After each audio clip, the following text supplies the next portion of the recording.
Must-win game for the Redskins, who got on the board first. Play action again to Reagan. Theismann. Warren, the tight end, diving into the end zone. The Giants responded by turning to their top running threat, the small but always dangerous Joe Morris.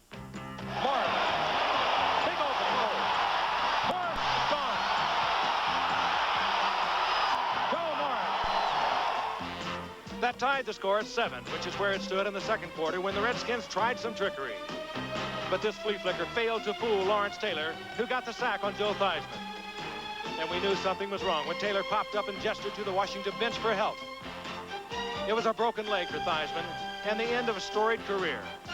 The spotlight turned to an unknown backup named Jay Schrader, and he asserted himself on his very first pass attempt.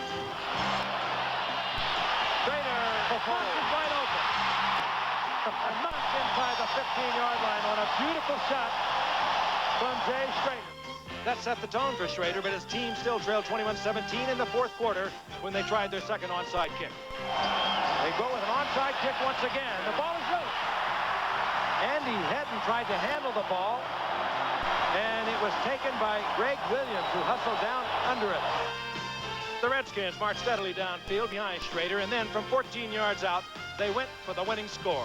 Schrader fires a shot to Didier, touchdown. The Redskins will have the lead, and what a story is developing around Jay Schrader tonight. These were Jay Schrader's winning numbers last November, and tonight the story continues as Schrader leads the Redskins into Giants Stadium against Lawrence Taylor, Joe Morris, and the rest of the New York Giants. It's for a share of the lead in the tough NFC East, and you'll see it tonight on ABC's Monday Night Football.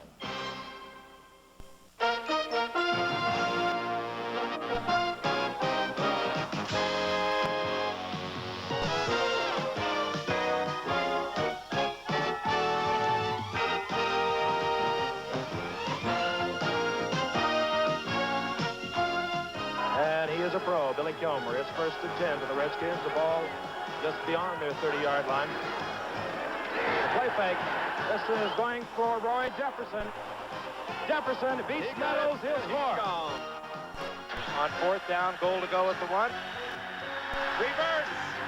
It's a reverse to the tight end. Gary Lewis. No, and he didn't get in. Oh, what a good defensive. Great defensive play by All-Pro Mark Haynes. Great play. I thought he had it to walk in. 2nd and 9. Here comes safety blitz. Bill Sims reads it. Timing play, tipped and caught, and breaking free is Johnson for the touchdown.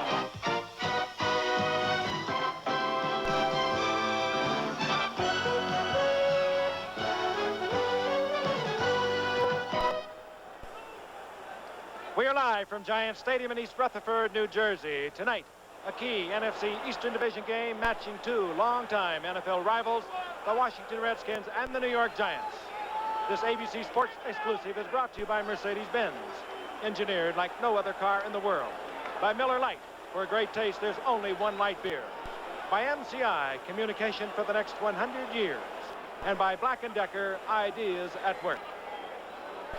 Hello again, everyone. I'm Frank Gifford. Welcome to Giant Stadium, where there are 76,000 expected tonight. Another Giant sellout. We think they'll all be here, even though there is a little happening going on a few miles away from here. But I guess you could call it great alternative viewing, because what you have tonight is two longtime rivals fighting for a share, or for the Giants at least a share of first place in the NFC Eastern Division. The Washington Redskins ended tonight at 6-1. The Giants are 5-2, and of course the Cowboys are watching tonight. They are 6-2. So a Giants victory, and they could share that lead in the NFC East. The Redskins could keep it all to themselves, however. For the Giants, offensively, they have been struggling. They have only one veteran wide receiver with any experience for whom Phil Simms can go to. They have lost some of the outstanding players that they had. Lionel Manuel is on the injured reserve. But Bobby Johnson is really the only healthy outside man they have. Mark Bavaro, their fine second-year tight end, is also suffering from a bad foot. But they do have young Joe Morris, who I call him young because he just really blossomed only last year. They like to run him, of course. He had a great game against the Redskins a year ago. Defensively, that's where they shine, these Giants. They are very special that way. They have great linebacking headed by Lawrence Taylor. They are #1 in the National Football League at the moment, and if anything, they are improving almost with every game. Lawrence Taylor is playing like he did a couple of years ago when he was the best this business ever produced. He had a little bit of an off season a year ago, even though he earned a Pro Bowl berth a year ago. So the Giants are counting on the defense. The Redskins are counting on a lot of new people to help them this season, but they are off to a great start. Al Michaels, 6-1, that's awfully good. They could only, theoretically, if they could win 5 more, they could be looking for a playoff spot already. You know, Frank, there were a lot of question marks about the Redskins coming into this season. They've answered a whole bunch, but will really get the true answer, I think, tonight. They are 6-1. They have played the exact schedule the Giants have played. The difference is Washington beat Seattle, while the Seahawks beat the Giants last week. They are doing it with a lot of new faces. The retirement of Theismann, Schrader has really come on. Riggins has retired, and Rodgers has done the job. And they'll get Kelvin Bryant back next week as well. Mosley is gone. They've got Zendejas along with Cox place kicking. Joe Gibbs has been fiercely loyal, but he's made the changes. And tonight, as I say, we will find out just how good the Redskins really are in a game that I think is far more important to the Giants than to Washington, because if Washington loses, there will be a 3-way tie for first place in the NFC East. However, if the Giants get beat tonight, they'll be 2 games back with 8 games to go. The Giants have won the toss, and the Giants to receive with Mark Collins, the rookie number 25, back along with Phil McConkey, the once and present Giant, who was let go, picked up by Green Bay, and now he is back. And there is Collins, the rookie cornerback and kick returner out of Cal State Fullerton, and Steve Cox, who is the kickoff man and the punter. And he kicks the long field goals, booming this one to get things started down to the 3-yard line, taken by McConkey. And McConkey runs into his own man and comes out to the 21. And so Sims leads the Giants out, and Sims hopeful that he'll have a better day than he had in Seattle last week when he was picked off 4 times and was sacked on 6 occasions. And the men with him in the backfield, the key man, of course, will be Joe Morris, the running back number 20, and Otis Anderson is healthy again, so he will help out as well. And they begin with Morris and Maurice Carthen as the running backs. Zeke Moat, the H-back here, goes in motion, and it's Morris to the outside, nowhere. Vernon Dean came up from the corner, number 32, to make the tackle. The Redskins, tough defensively, good line, some questionable linebacking with Kaufman and Coleman both hurt, and a good secondary.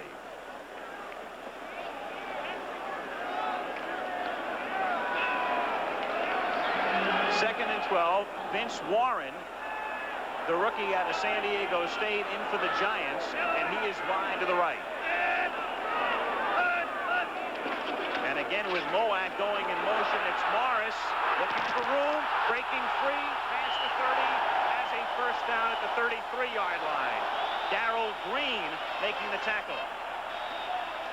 Joe Morris, that's what he did all last year, and we'll take a look at it in slow motion. He is not all that big. If you have not followed the Giants and have not seen them this year or much of last year, he's only 5'7", 195 pounds, but he bounces off the block as good as anyone you're going to find in this game. Gets to the outside, taken there by Darrell Green, but not until he picks up the first down. Interesting lineup for the Giants. They go with Bavaro, the tight end, number 84, Moat. There he is on the move, much like the Redskins operate. Fake to Morris, pressure applied, but Sims gets it off. And close to a first down to Bobby Johnson, a man they must rely on tonight in the absence of Lionel Manuel and the other problems the Giants have had. Johnson could be a very key figure. Let's take a look at him again. He is playing with a very sore ankle, and a good drive downfield, breaks it off, and I spoke of the experience. He had to come back. He had the yardage for the first down. He had to come back to get the ball in front of Darrell Green, short of the first down by about a yard. Gain of 9, second and 1. New York at its own 42-yard line. First minute of play. Carthen, back of Morris, slips inside and picks up a first down, a 3-yard gain out to the 45-yard line. Maurice Carthen, the blocking back, the short yardage specialist, and on second and 1, he gets the first. 2 years ago, he had a 1,000-yard rushing season for the Generals. As we look again, good block by Moat, number 84. He is a powerful blocker. He has not fully recovered from knee surgery of a year ago, the big tight end, but he's in there with Bavaro, and they are operating in a very effective type of formation that could be a big asset to the run. And this time out of the eye, it's Morris down to the 47-yard line. The block by Maurice Carthen springing them. So they come up in the eye and they get into Redskin territory. What you have in there, Al, is Carthen, Moat, and Bavaro. They are all excellent blockers. You mentioned Carthen a moment ago. Great blocker for Herschel Walker. Moat is very strong, perhaps not the receiver that he was before he injured his knee, but Mark Bavaro is also a very strong blocker. You would have to think that the Giants want to try and keep this on the ground as much as they can and move it that way. Second and a short 2, and has another first down. And so the Giants have reeled off 3 straight as he takes it down to the 43-yard line. Dean Hamill, number 78, making the tackle. Take a look at it again. Again, fine blocking. And these are big chunks of real estate the Giants are ripping off. Again, up front, in front of Carthen, a good block by Moat, a stand-up block, but he got a terrific block by Joe Morris. So first down at the 43 with Johnson wide to the right, Moat going in motion. And Morris carries for the 4th time. Big hole from Morris inside the 30, down to the 21-yard line. A gain of 22, and Morris has already gained 42 yards on this drive. Again, big block by Zeke Moat. He's the lead block, and he gets it right there. Nobody cuts it back better than Joe Morris. He's small. Sometimes they don't even see him. He spins away from one tackle, gets down inside the 25 to the 22, and it was Darrell Green again on the stop. This is effective thus far against the Redskins defense. First down, Giants at the 22-yard line. Again, it's Moat moving, and it's Morris, and this time he runs into a gang at the line of scrimmage. And that gang is led by Dean Hamill, and also in the picture is Dave Butts, number 65, who is the oldest defensive player in the league. He's 36. Good, strong defensive line. Good pass rush. Dexter Manley, Charles Mann on the defensive end. They will bring in Steve Hamilton a lot. They will work in there, but they are hurting at the linebacking position. Mel Kaufman out of it for the season. IR with a ruptured Achilles tendon. Monty Coleman unavailable. And the Giants thus far have been able to move the ball against that defense on the ground and very effectively. Second down and 11, and Morris again, and this time he is stopped after a minimal gain at the 20. And this is the first time now on this drive that the Giants have a third down upcoming. Neil Olkowitz, the 8th-year man out of Maryland, second on the team in tackles, in on the stop. Lawrence Taylor and the Giants defense, and they'll be well rested as they come out, as their offense has had the ball for the first 5.5 minutes of the first period. A couple of rookie wide receivers come in. Vince Warren, number 83, Solomon Miller. The Giants, again, as I mentioned, only one veteran wide receiver, Bobby Johnson, and they're in the passing situation at the moment. 3rd and 8, shotgun. Sims looks over the middle, throws, and it's tipped away at the last moment by Alvin Walton. Mark Bavaro, the tight end, was the intended receiver, and thus the Giants come up a little short and try to settle for 3 as Raul Allegre comes in. Nickelback right with the intended receiver, Bavaro.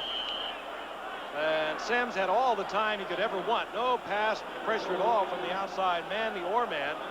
And they will have to settle, however, for the field goal. It will be a 37-yarder for Allegre, who was signed last month. He's the 3rd man to kick for the Giants this season. Rutledge holds, and the kick is good. And so the Giants move impressively down the field, come up a little short, but still get 3 and take the lead with 10 minutes to play in the first quarter. Since I hung up my size 19 sneakers, Dave and I always get together for a few Miller Lights. And argue about who was the greatest player. You were the greatest. No, Bob, you were. At least we agree Lights taste is the greatest. Yep, Lights also less filling. And you can't afford to get filled up when you're the great Bob Lanier. Come on, Dave. You won the MVP and the championship. Those were the 2 biggest feats in basketball. No, Bob. Those were the 2 biggest feats in basketball. For the biggest taste, there's only one light beer, Miller Lite. 3-0 is the score of the hour in Gotham and environs, because that's the score at Shea right now, with the Red Sox leading the Mets 3-0 in the 4th inning, and Ron Darling is gone. Here it's 3-0 in favor of the Giants, and that is Jenkins, one of 3 back deep for Washington. Think of all the switchers that are burning out tonight around the country. I would like to have the watchman concession in this ballpark. Allegre putting it in the air, and Jenkins takes it at the 5. Past the 20, the 30, and out to the 40-yard line. A nice run back by Ken Jenkins, the 4th-year man, the versatile one, out of Bucknell. And thus, Jay Schrader, who has led the Redskins impressively to a 6-1 mark as we approach the halfway point in the season. And the others with him, Rogers with Monk and Clark, the wideouts, Warren and Didier, the 2 tight ends, and the very good front 5, the interior line. First down from the 40. Giants ahead 3-0, 9:50 to play in the first period. And Schrader to Rogers. Straight ahead as they begin simply, and he takes it out to the 43. Mark Collins in on the stop. Martin, Bird, and Marshall up front for New York. And then the great backers, Banks and Reasons and Carson and Taylor. And then the secondary, which was somewhat suspect, but of course the Giants are number 1 in terms of yardage allowed, so they're doing a pretty decent job. 2nd and 8, Washington from the 42-yard line.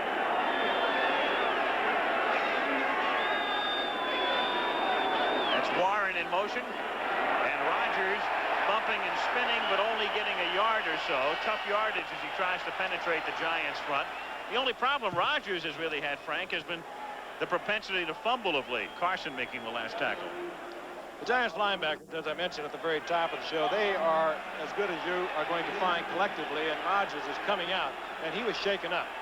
There was some heavy hitting in there on Rogers, and he was shaken up. They're going to look at him on the sidelines.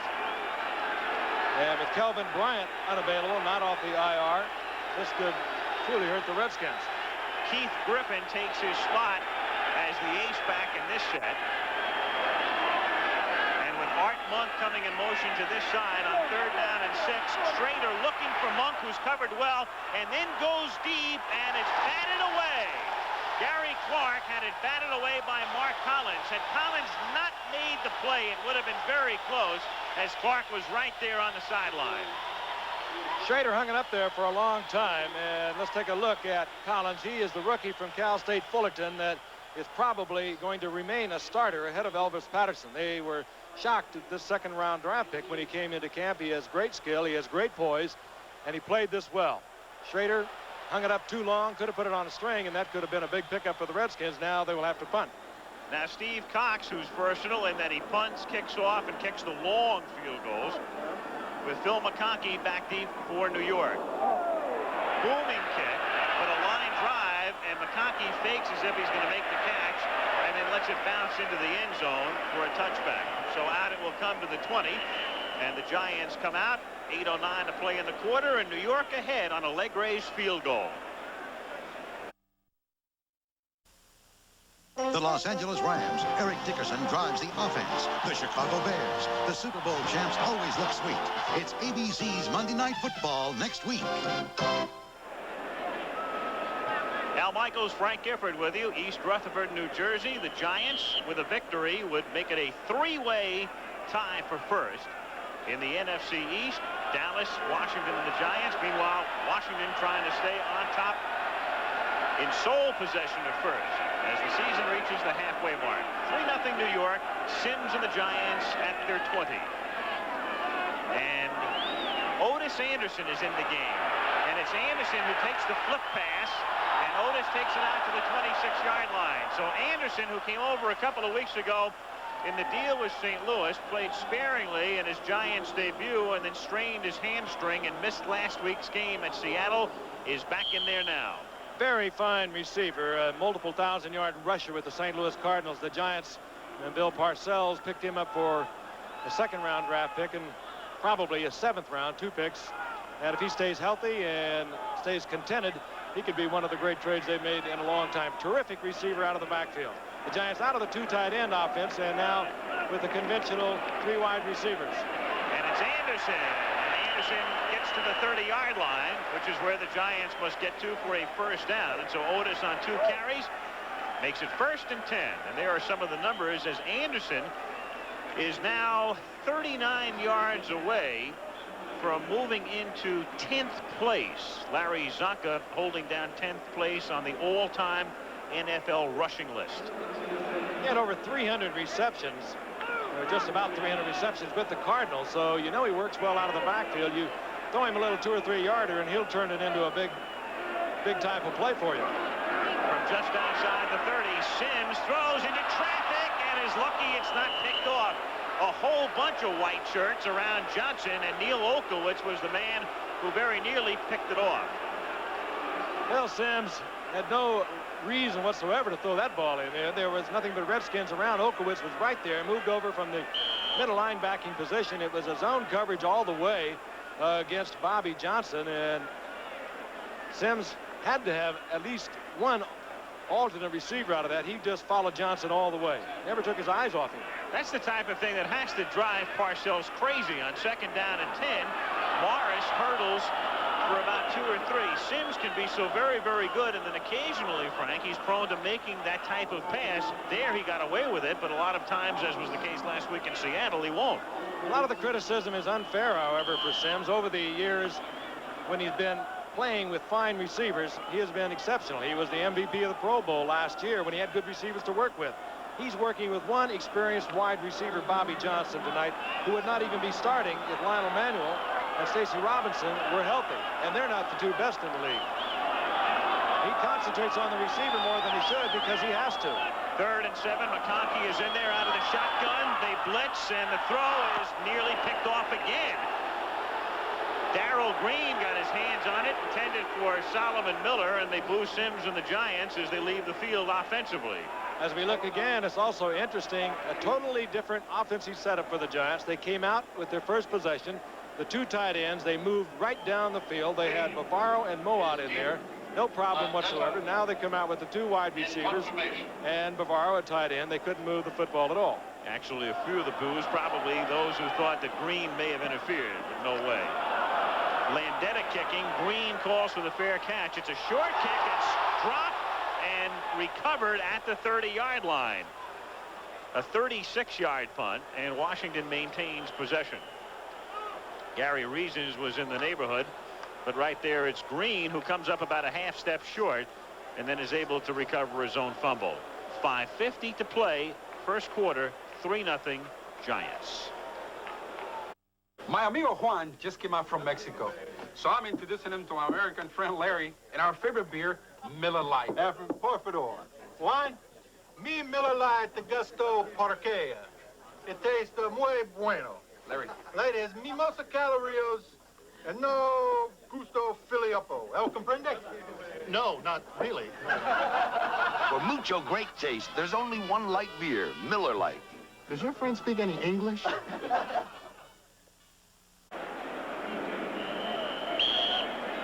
5:50 remaining in the first quarter, and the Redskins have it at their own 30. Rogers back in the lineup for the Redskins, so he apparently is all right. So Schrader leads them up.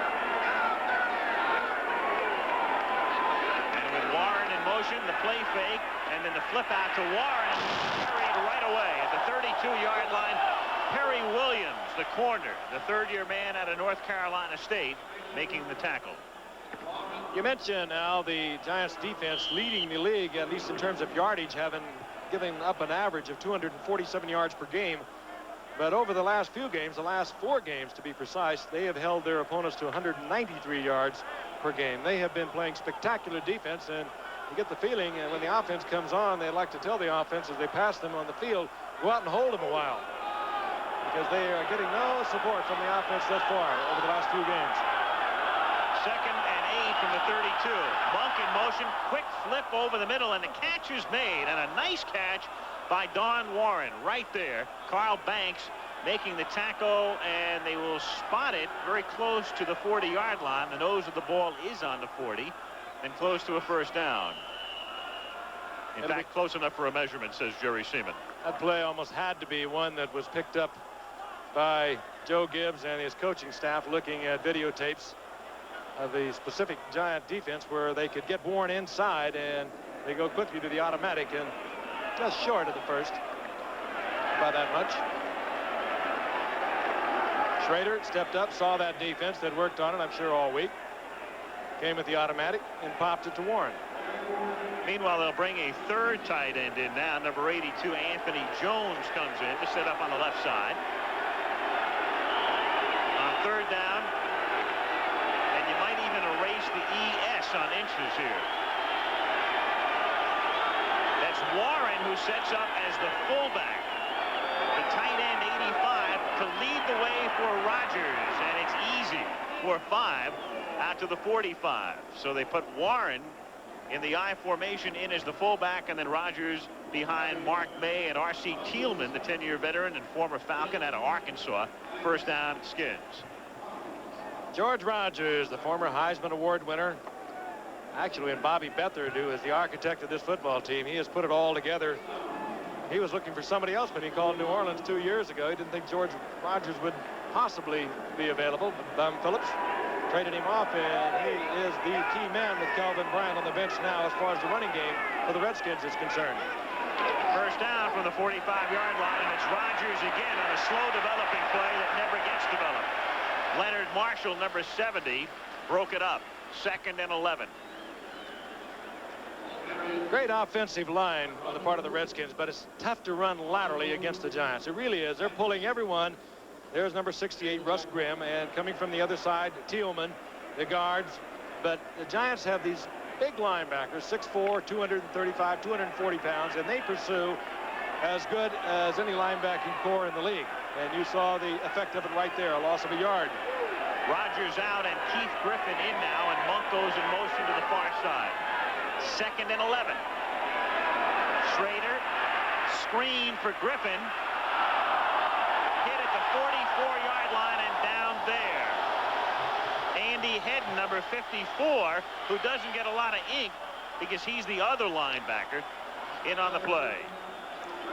Andy Hedden's in there a great deal on a passing down, but you're right, he can move around with the best of them. He's one of those big ones too, 6'5", 242 pounds, and they are so agile. Good hit on Griffin, spun him right around. Rapidly moving first quarter, 2:35 to go in the period. Giants on top 3-0, and the Redskins 3rd and 10 from the Washington 45. Ricky Sanders is now in the game as a wide receiver to the left. Schrader pump faking toward Monk, escaping a tackle, but thrown out of bounds at the 49-yard line. Well shy of the first down. Jerome Sally threw him out. And Schrader took a rip. They are working on protecting Schrader from this man, Lawrence Taylor. Putting an inside move on the part of Taylor, and that allowed Sally to come from the outside. And Taylor, who took it all the way to the inside, almost made the tackle for a loss on the outside. Sally, however, made the stop. 4th down, punting unit on. Steve Cox to kick, and McConkey stands back at his own 10-yard line. Another boomer. And again, McConkey fakes the catch, lets it bounce into the end zone, and that's a replay for you. Out it comes to the 20-yard line. So the Redskins are stopped after their initial first down, and the Giants get it back with a 3-0 lead. 2:03 to go in the period. 2:03 to play, first period at Giant Stadium in East Rutherford. Giants on top 3-0, and that is the score at Shea. Still 3-0. With the Mets coming up in the bottom of the 5th inning, Bruce Hurst has allowed only 1 hit, that by Ray Knight. Evans and Gedman, home runs for Boston, 3-0 Sox in Game 7. First down, Giants from the 20-yard line. Sims to Morris. Gain of 6. 2nd and 4.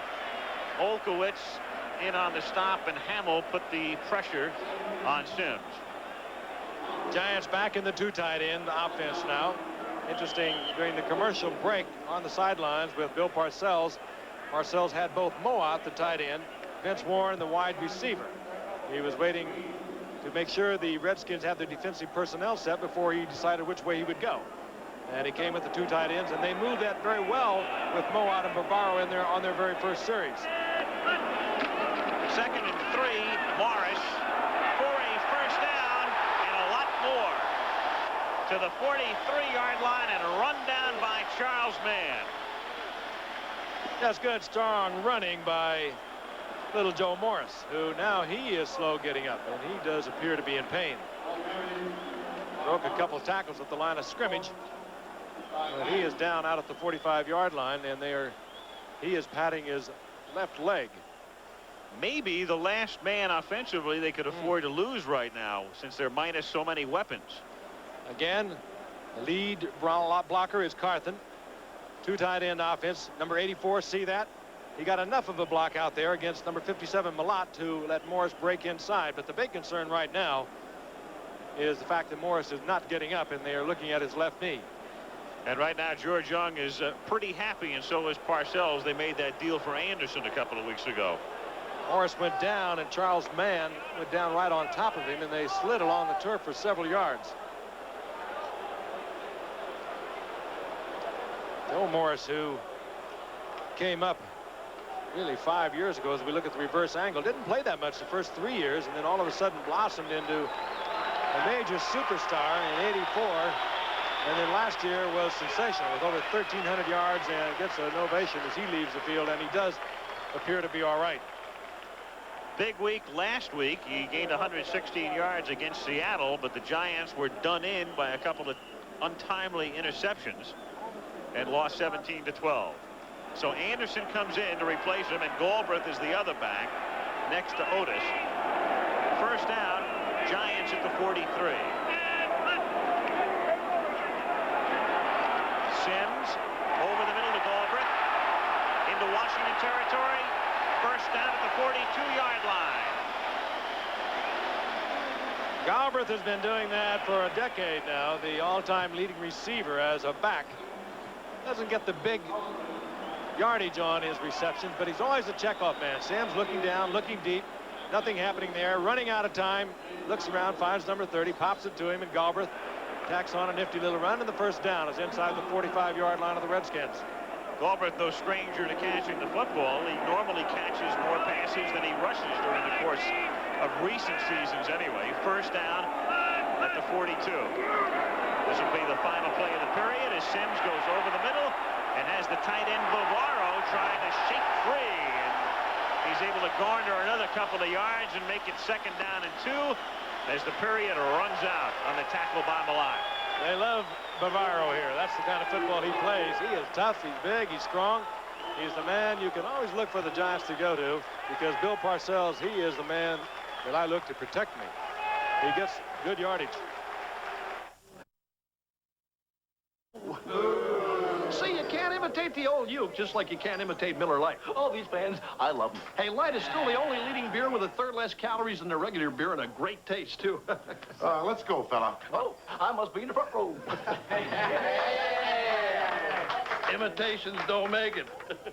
You can't copy an original. There's only one light beer, Miller Lite. You ever see my John Wayne? Our ABC Sports exclusive is being brought to you by Pontiac, America's road car company. Pontiac, we build excitement. Giants kind of alternating now out of the two tight end offense. Now they come back with it. Bavaro and Mowat. Mowat in the little wing position. He's been doing a lot of motion from that spot. And Morris is back in the game on 2nd and 2, and they give it to Joe, and he's got a first down. To the 24-yard line as this impressive Giants march continues, and Darrell Green comes up to make the tackle. Every time they've been with this personnel set of the two tight ends, they have just shredded the defensive line. Morris gets a little opening, and he makes major yardage out of a little bit of nothing. Good block by Oates and Hard over on the left side.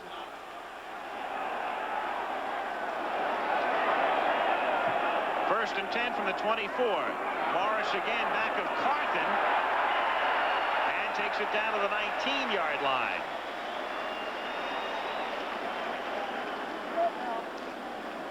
Giants moving in once again on the ground, and of course behind Joe Morris. First quarter stats, 120 yards, total yards. And as you can see for the Giants, 74 of them coming on the ground. Interesting, Al, it was Bill Parcells who told us even at the beginning of last year that Joe Morris really he wasn't the durable type. You couldn't play him an entire football game. He played it well last year, over 1,300 yards, and he is more than durable. And he's the eye back here, and he's durable enough to carry for the 3rd time in a row and take the ball to the 13-yard line. And close to a 1st down, and he has it. So the march continues as Daniels and Mann make the tackle. And Morris, and that's very impressive in light of the fact that we mentioned before, the one bugaboo for his opposite number tonight, Rogers, has been fumbling. And the way that Joe runs, you would suspect he would cough it up more than he does. But he is very conscious, very aware. He gets the bouncing around in there, but that's usually when you fumble. But he is a very aware back with the ball. And now it's Otis Anderson who spells Morris here. Even though Joe stays in the game, Anderson with the carry and a gain of close to 2. Otis was not the most happy of football players with the St. Louis Cardinals. He had, as I mentioned earlier, great years. 5 out of 7 of his years with the Cardinals. He was over 1,000 yards last year.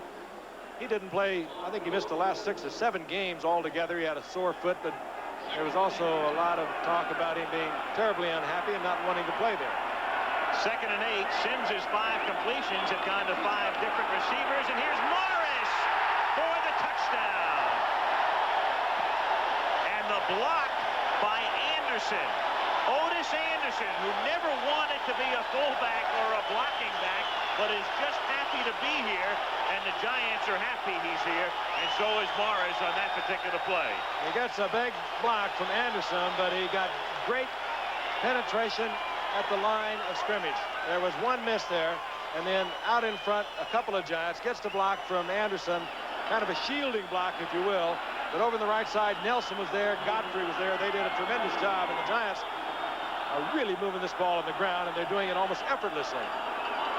Morris has already gained 90 yards with 12:28 to go in the half. Allegre for the extra point. And the Giants come flying out of the box, and we've got a penalty marker. And that's the first penalty marker that's been thrown tonight, and we'll get the call from Jerry Seaman.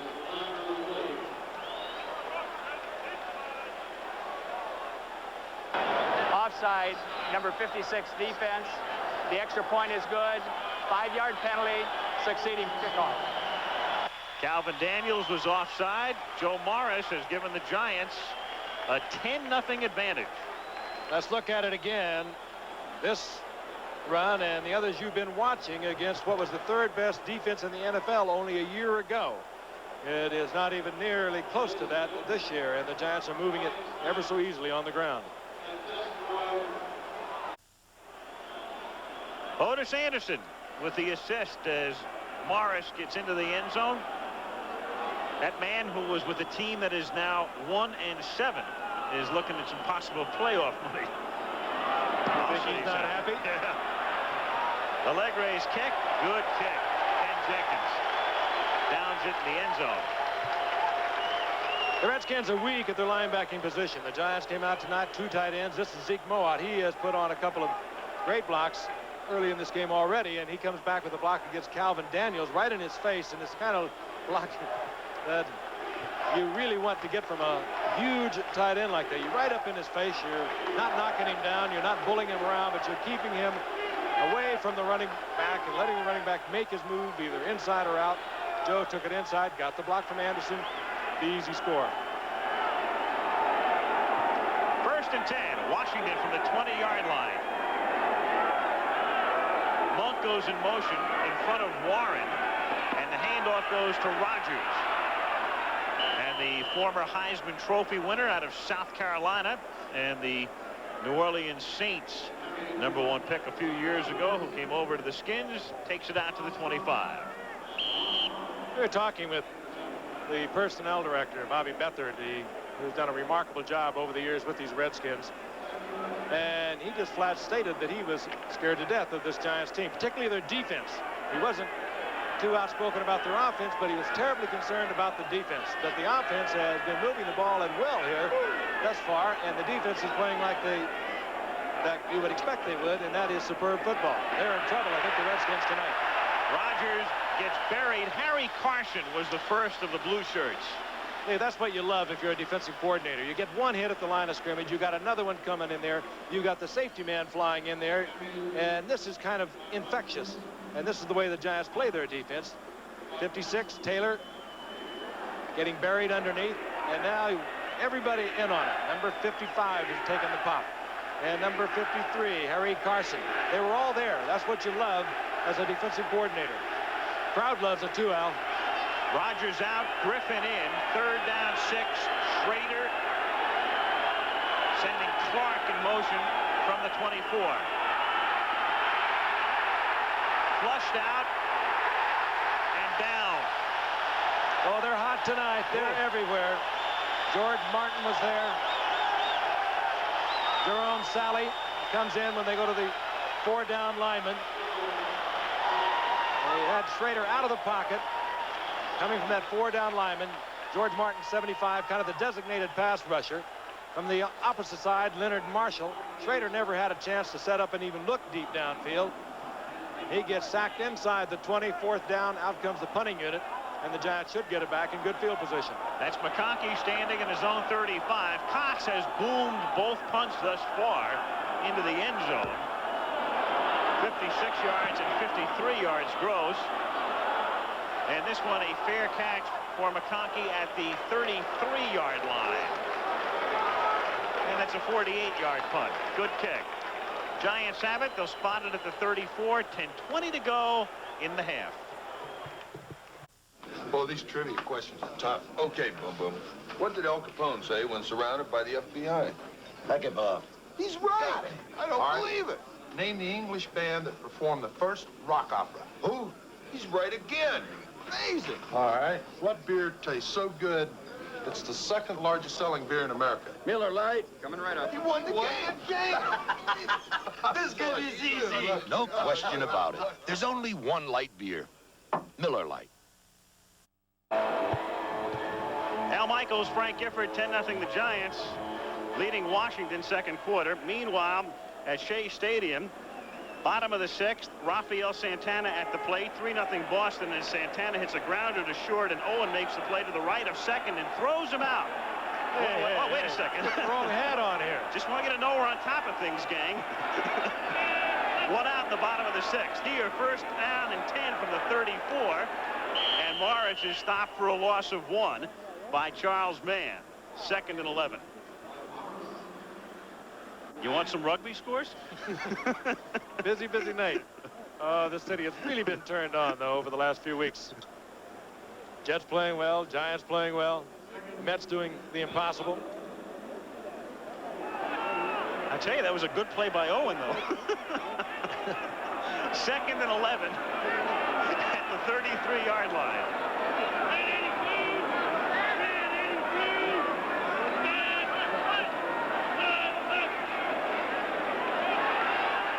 Sims to Morris out at the 40-yard line. And Joe is stopped at the 42 by Neil Olkowitz. It'll be 3rd and about 2, depending on the spot.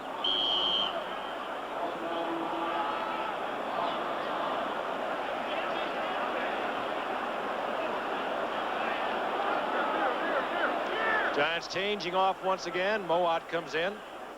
Out goes Solomon Miller, the rookie wide receiver. Now they are back in their very effective running formation. And it's Morris cutting inside of Anderson, but he's shy of the 1st down. And again, it's Olkowitz, 52, who's all over the place.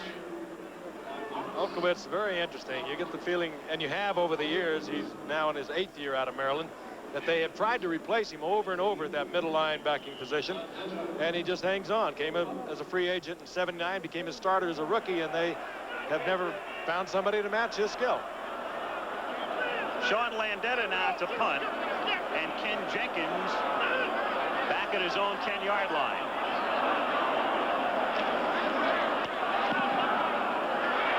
Good, deep, angled kick. A very fortuitous New York bounce, and the Redskins are buried deep at the 5.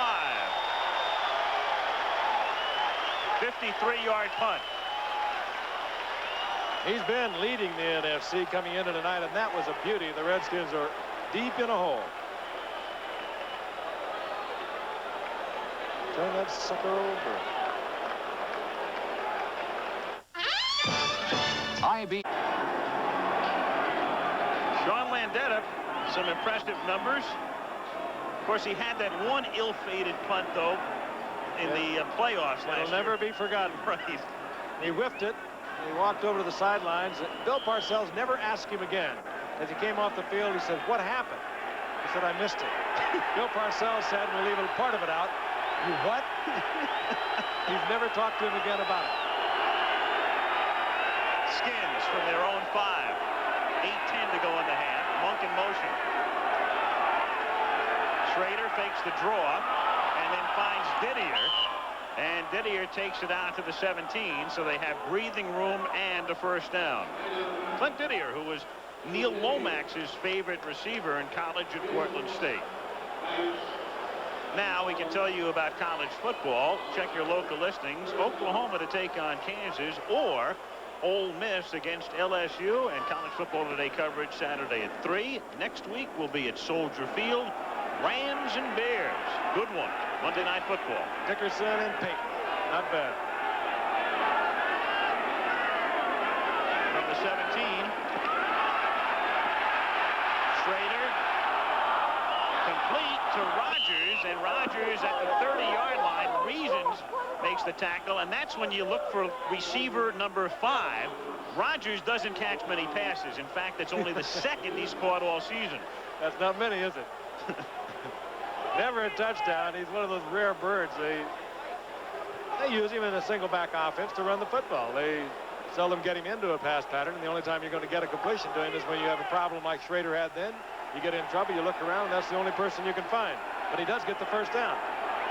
Interesting little note on his not catching a touchdown pass. We'll pick up in a minute. First down. Rogers to the 35. In the history of the NFL, there are only two running backs who've carried the ball at least 1,000 times. In other words, 2 long-time running backs who've never caught a touchdown pass. One is Rogers, and the other, Earl Campbell. And they played together. Phillips brought him into New Orleans, put them together, and decided he'd stick with Earl Campbell. And that's when Bobby Beathard got lucky and was able to get George Rogers in a year in which John Riggins played it all out. 2nd and 4. Skins from the 36. Monk in motion. And Schrader going deep and bumping going on, and no flag with Clark and Williams, and the official saying that both were making an effort for the ball. Let's take a look at the main man in the pass rush of the Giants. And they get Don Warren right into Lawrence Taylor's face, but he has a great quickness. Schrader, however, has the time. And Williams was providing the coverage on Gary Clark. He had to play catch up with him. He got there in a ball that was just a little bit underthrown. Had Schrader put a little more on it, that could have been 6 points. 3rd and 4 from the 36.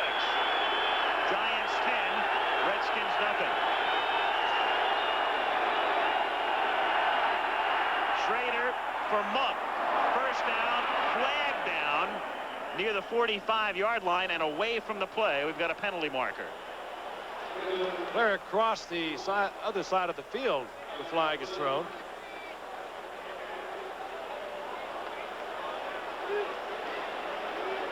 And it's against New York. Illegal contact, number 46, defense. Penalty will be declined. First down. Greg Lasker. Giants had the #1 defense, but Greg Lasker is one of 5 rookies that are on that defensive unit alone. And it's a defensive unit that's currently, at least after 7 games, was leading the NFL, at least in yards allowed. Taylor hurting a little bit over the sideline, and they're looking at Lawrence's right shoulder. And Andy Hedden spells him for the moment. Rogers, no room. Harry Carson in on the tackle, and it'll be 2nd down, 8. Carson, as he usually is, either on the bottom of that pile or right near it, Amazing career. 7 times in the last 8 years he's been to the Pro Bowl. Giants outstanding linebackers.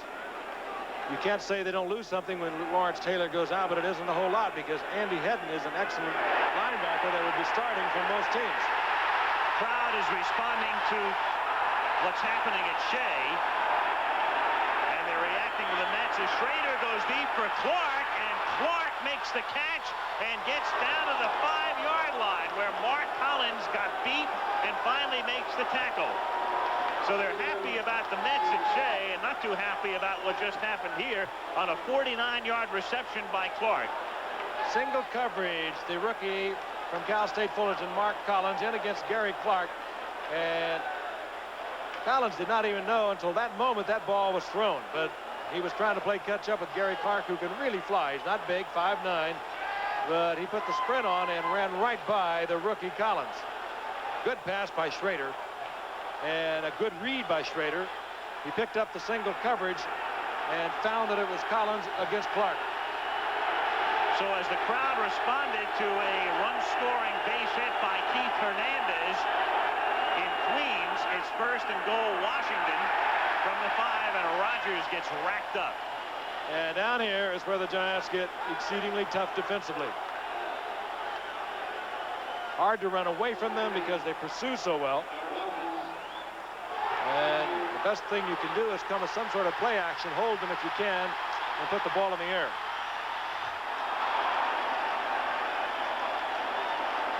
Joe Gibbs. He's had a remarkable 5 years with the Redskins, a couple of Super Bowls, winning one of them.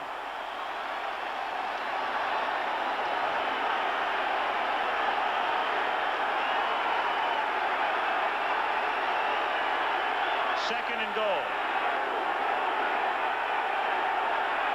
Warren in motion, Schrader to put it up in a very deep drop, and he slings it sidearm, and the catch is made at the half-yard line by Clint Didier, stopped by Perry Williams. Great catch, and a slingshot sidearm fastball thrown by the former baseball player Schrader. Just great athletic skill on the part of Schrader. He was being harassed there. Giants bringing everybody, including Lawrence Taylor, who's back in there, but he's able to sidearm it and get it to the man they like to work with down here. Didier has the best hands on this Redskin ball club, and they like to work to Didier anytime they get down into that short area. He's big, he's strong, and he takes it down to the 1.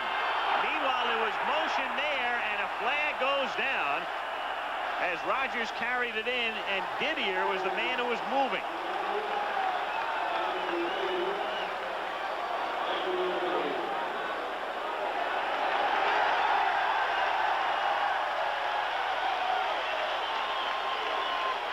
Illegal motion, Washington.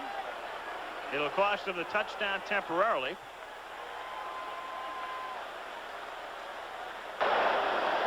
Illegal motion on both the tailback and number 86. Still 3rd down. 86 Didier, and also you'll see Rodgers moving too. Here's Didier. There he is. That's evident. One move, they all move. They're cocked and ready. But it puts the Redskins back into a passing situation. And they put Gary Clark out to the left. Again, Didier is the man they like to work with down in the close yardage area. Clark and Monk to the left. Didier goes in motion. Ricky Sanders to the right. Schrader has to scramble. Fires low. Incomplete. Again, they chased Schrader out of the pocket. And then they had the coverage where they needed it.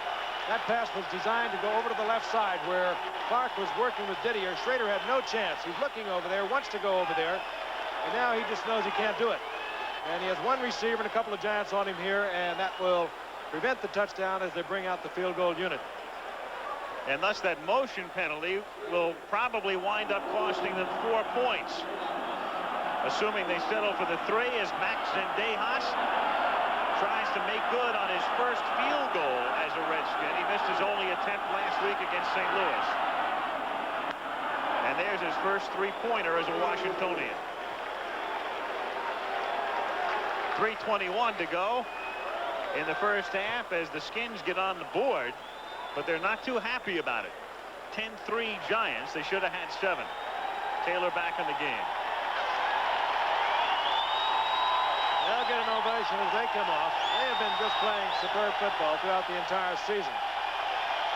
And the man who has really come back, Lawrence Taylor, of course, the much publicized problems he had during the off season when he, on his own, went into a rehabilitation clinic for substance abuse, came back out, made one brief announcement about it, said he was going to let his play and his actions off the field and on the field dictate his own rehabilitation, how far he had come back.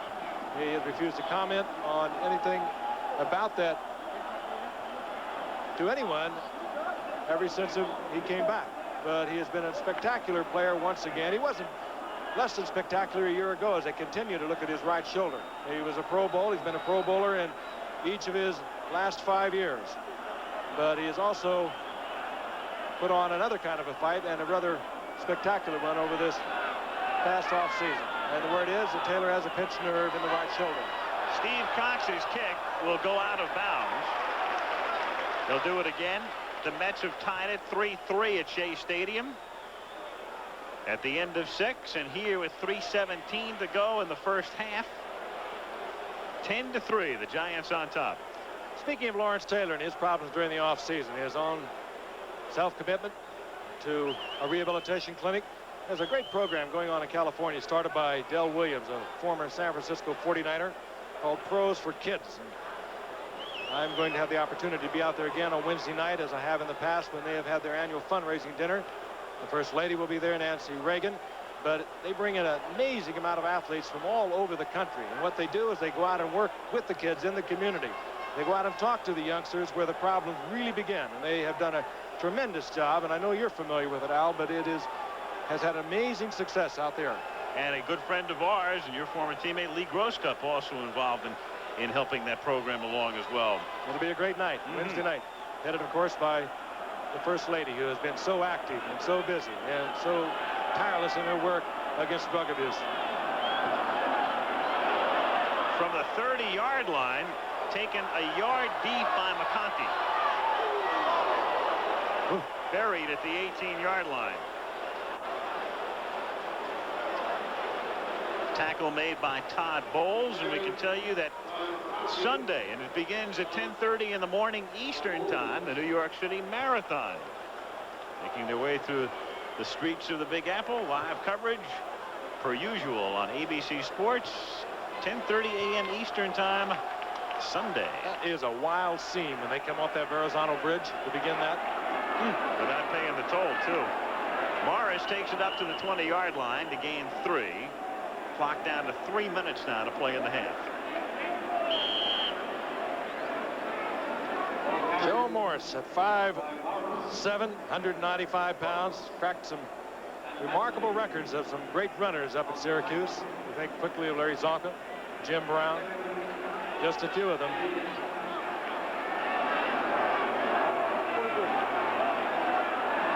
Second and 8.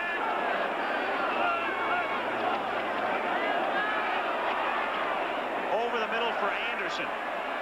And Otis gets it out to the 25-yard line. Thus, it'll be 3rd and about 3 coming up, with Olkowitz and Daniels making the tackle. And that should take us down to the 2-minute warning. Yeah, we talked about the injuries to the outside receivers for the Giants, Lionel Manuel and Stacy Robinson, both on injured reserve. They, of course, would have been in there tonight had they been able to go. The Giants have been troubled at the outside receiver, but more than that, they lost George Adams, one of their fine backs who worked so well out of the backfield as a receiver. They lost him in the preseason to a hip injury. Lee Risson, another back who works well as a receiver, is also injured. So they've been hurting as far as receivers go throughout the entire ball club. When you start something good, everyone wants a piece of it.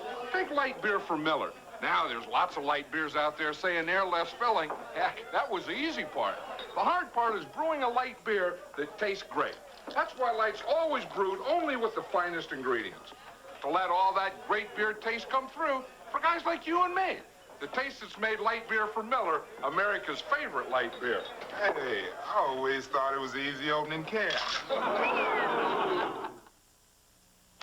All across America, companies are declaring liberty for all. A revolutionary idea from Liberty Mutual Insurance, where employees can now save on all their auto, home, and life insurance through the convenience of payroll deductions. Liberty for all. It's freedom from bills and paperwork, and it can save you money. America believes in liberty. Liberty Mutual Insurance. The American dream is one of hope and possibilities. We're GMAC, people who help make dreams come true. First, we made automobile financing easy. Now, home mortgages, financing for a boat, even MIC insurance to keep your dreams safe. We're the financial services people from General Motors. GMAC. 10-3, Giants leading Washington with 2 minutes to play in the first half, and the Giants have the football at their own 25-yard line. Third down, 3. These teams have seesawed back and forth over the past couple of years, each winning at home as they split in the past 2 seasons. Tonight, of course, the Giants can win. They'll have a 3-way tie here in the Eastern Division of the NFC. Morris. And a key play here for Washington now. Let's see if the Redskins want to take a timeout on defense. And they do, to stop the clock. And so Washington will be getting Landetta's punt, and they've got a lot of time to work down by a touchdown.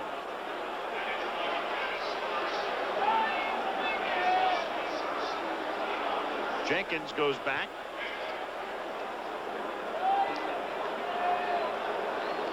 Jenkins has been around a little bit. He played a couple of years with Detroit before joining the Redskins a year ago. Started to say these teams have been rivals over the past, well, many years, but last year they all wound up at 10-6. The Cowboys, the Redskins, and the Giants. The Giants, of course, getting the wild card on a better conference record in the tiebreaker. Going to be a real scrap right down to the finish line in the Eastern Division of the NFC. That's why I think, and I reiterate what was said during our scene set tonight, this is really a vital game for the Giants. It's not going to put them out of the race, obviously, if they lose, but to be 2 back and 1 back at Dallas, and then to have Dallas here next week, the Giants could be in a little trouble if they lose. But right now they're winning, and Landetta to kick to Jenkins. Hard to believe we are at the midpoint of the season. Game number 8. And they're still playing baseball. And they're in the bottom of the 7th, playing 3-3. Good high kick. And a fair catch made at the 30-yard line. And we can tell you, Detroit against Chicago yesterday at Soldier Field, the Bears offense didn't score a touchdown, but the defense really did a job as Eric Hipple went back to pass. He was sacked by Wilbur Marshall, who then recovered the fumble, and the linebacker moved in for the touchdown. That gave the Bears a 7-0 lead. 2 more field goals, accounting for all of the Bears scoring as they beat Detroit 13-7. And we'll be taking a look at the Bears, of course, next Monday against the LA Rams at Soldier Field. Redskins have good field position, their own 32-yard line, and keep in mind that they have a field goal kicker, Steve Cox, who can kick that ball about 60 yards. First down from the 32-yard line. And Schrader fires. Nice pass. It's Clark who makes the catch, and he has a first down. Mark Collins, the soft coverage on the play, but Clark was right there reading the marker, gets the first down, and stops the clock. 1:37 to go. Gary Clark, 5'9", 170-pounder. For this year, 33 receptions, another big year. He works so well with Art Monk.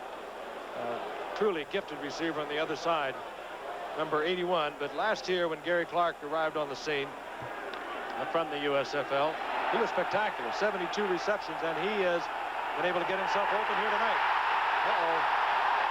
The Mets have just taken the lead on a home run There must be thousands of television sets here at Giant Stadium. And that's the reason for the crowd screaming as they are right now. And in fact, Seaman dropping the flag, and the Redskins and the Giants were so startled by the crowd reaction to what was going on, it had an effect on what was taking place here. It's interesting. False start prior to the snap, number 66 offense. Please reset the clock. Interesting, to 1:42. I think the Redskins thought their position was going. Reset the clock. I think the Redskins 1:42. thought their position was going to be overrun. Yeah. That crowd erupting with the Mets score. Yep. I mentioned you, Al, a few years ago when I was playing. We were playing in Pittsburgh, and the Pirates were playing the Yankees. We were recalling that game. We couldn't figure out what was going on. They were radios in those days. Didn't have these little portable jobs. But it is shocking when nothing's going on in the field. All of a sudden, 70,000 people just erupt. This crowd is still going wild over Ray Knight's home run. And now as they settle down, the Redskins try to settle down at their own 37-yard line, 1st and 15.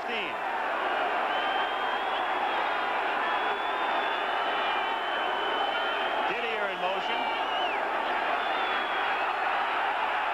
Schrader for Didier. Can't make the catch. Collins getting a hand in.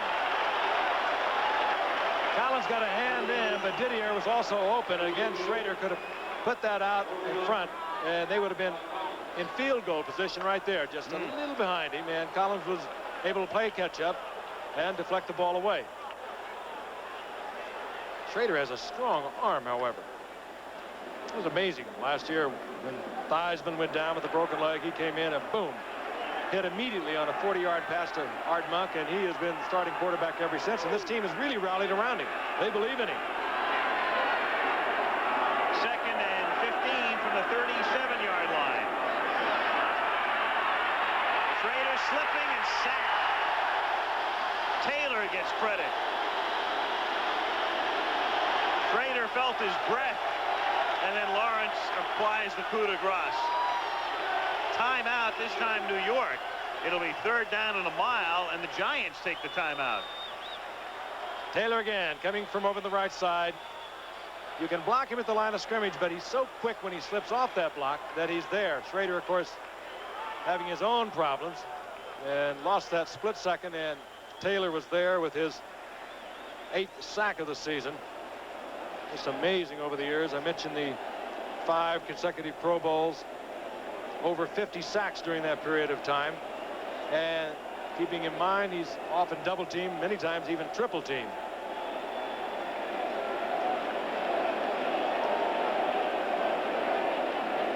So Taylor and his defensive unit, the Giants taking the timeout here as they begin to think about conserving the clock, which is down to 1:32. Giants on top by a score of 10-3. 3rd down and 28 upcoming. And the Giants with 2 timeouts remaining. Rams, somehow they keep on winning. It's Dickerson and Dickerson and more of Dickerson, and they're 6-2. And the Bears, the always intriguing and fascinating Bears, 7-1 next Monday. 3rd and 28.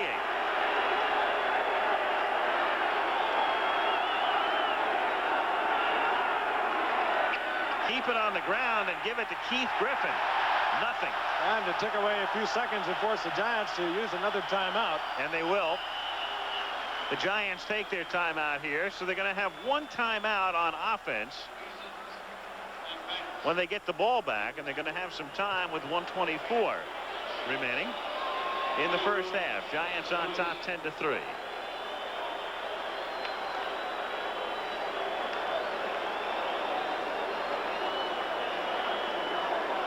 Ice being applied over the sidelines. Joe Morris is there.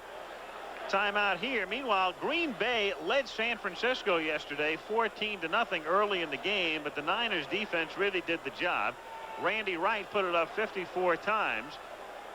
Unpropitiously here, however, as Ronnie Lott came up with the interception, and that gave San Francisco a 21-14 lead.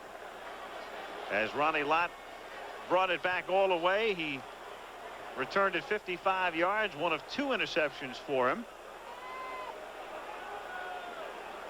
And the 49ers had the lead as Wright went back again. And with Green Bay trying to come from behind, it was Torrey Nixon in the revamped San Francisco secondary who went all the way 88 yards this time. And the 49ers, minus Montana, of course, and with Kemp hurting and Morosky at quarterback, the defense doing the job. 2 runbacks for touchdowns, and 31-17 San Francisco, who trail the Rams by a half a game in the tight NFC West.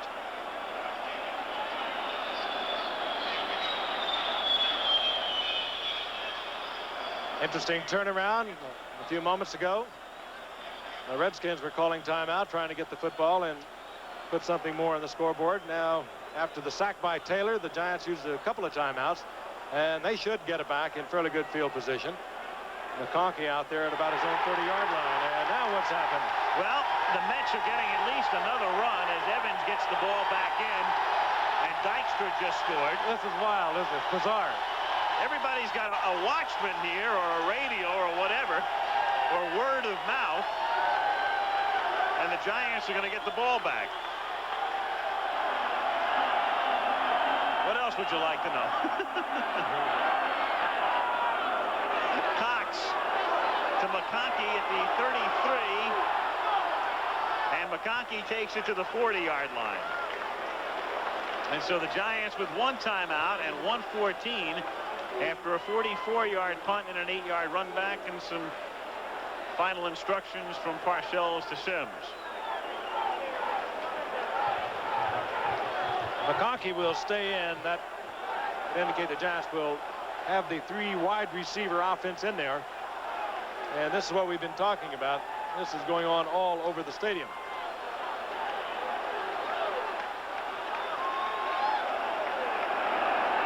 First and 10. Giants at the 40-yard line. Shotgun. The only receiver set to the left is Johnson. And Sims goes the other way and hits Bavaro, the tight end, and he fights his way into Washington territory and goes out of bounds at the 48. So a first down, and he stops the clock as well with 1:07. He's so strong, Mark Bavaro. He's been hurting over the past couple of weeks with a sprained foot, but he is almost back to 100%, and he is the clutch man the Giants go to, particularly with the injuries to Manuel and Robinson, the 2 wide receivers. But he will do things like that. He'll get you your first down, get it out of bounds, stop the clock, and conserve the 1 timeout you have remaining. Inside give to Galbraith, and Galbraith has a first down as he gets to the 36-yard line. They have 1 timeout remaining. They will not use it here. As Sims barks instructions. First down from the 36. Sims, flag thrown. McConkey makes the leaping catch, has a first down, but a marker is down. That marker is down where you usually get the holding call.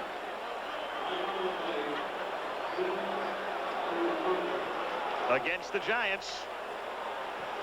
McConkey had the first down. He was down near the 20-yard line. They'll bring it back.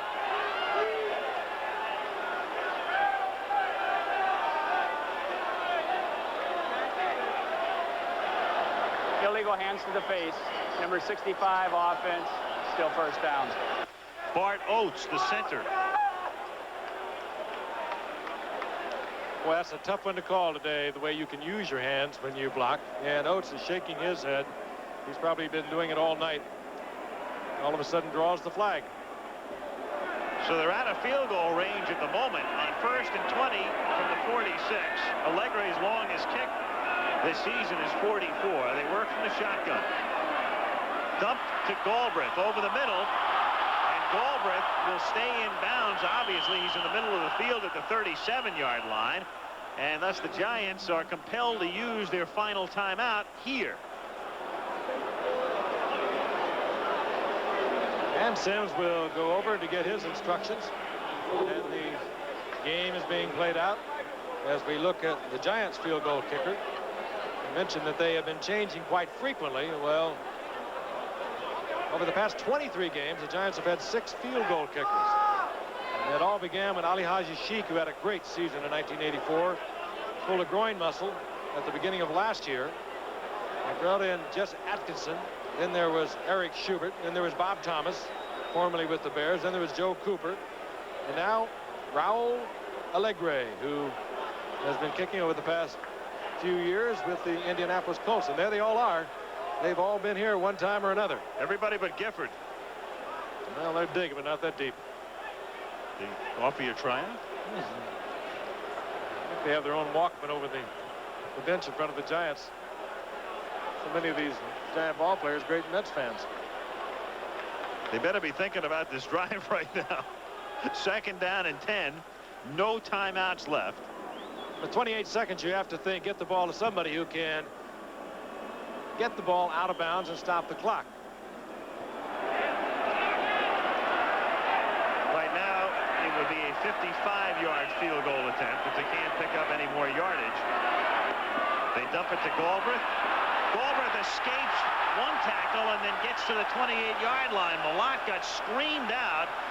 But however, right at the moment, you've got the clock running down. The Giants are trying to set up, and they don't have time to bring in the field goal unit. Sims wants the ball down. They'll get a pass off and stop the clock. That's maybe what they're trying to do. Maybe, just barely. Just barely. 2 seconds. And that will bring out Allegri. So Allegri comes out for what will be about a 44-yard field goal.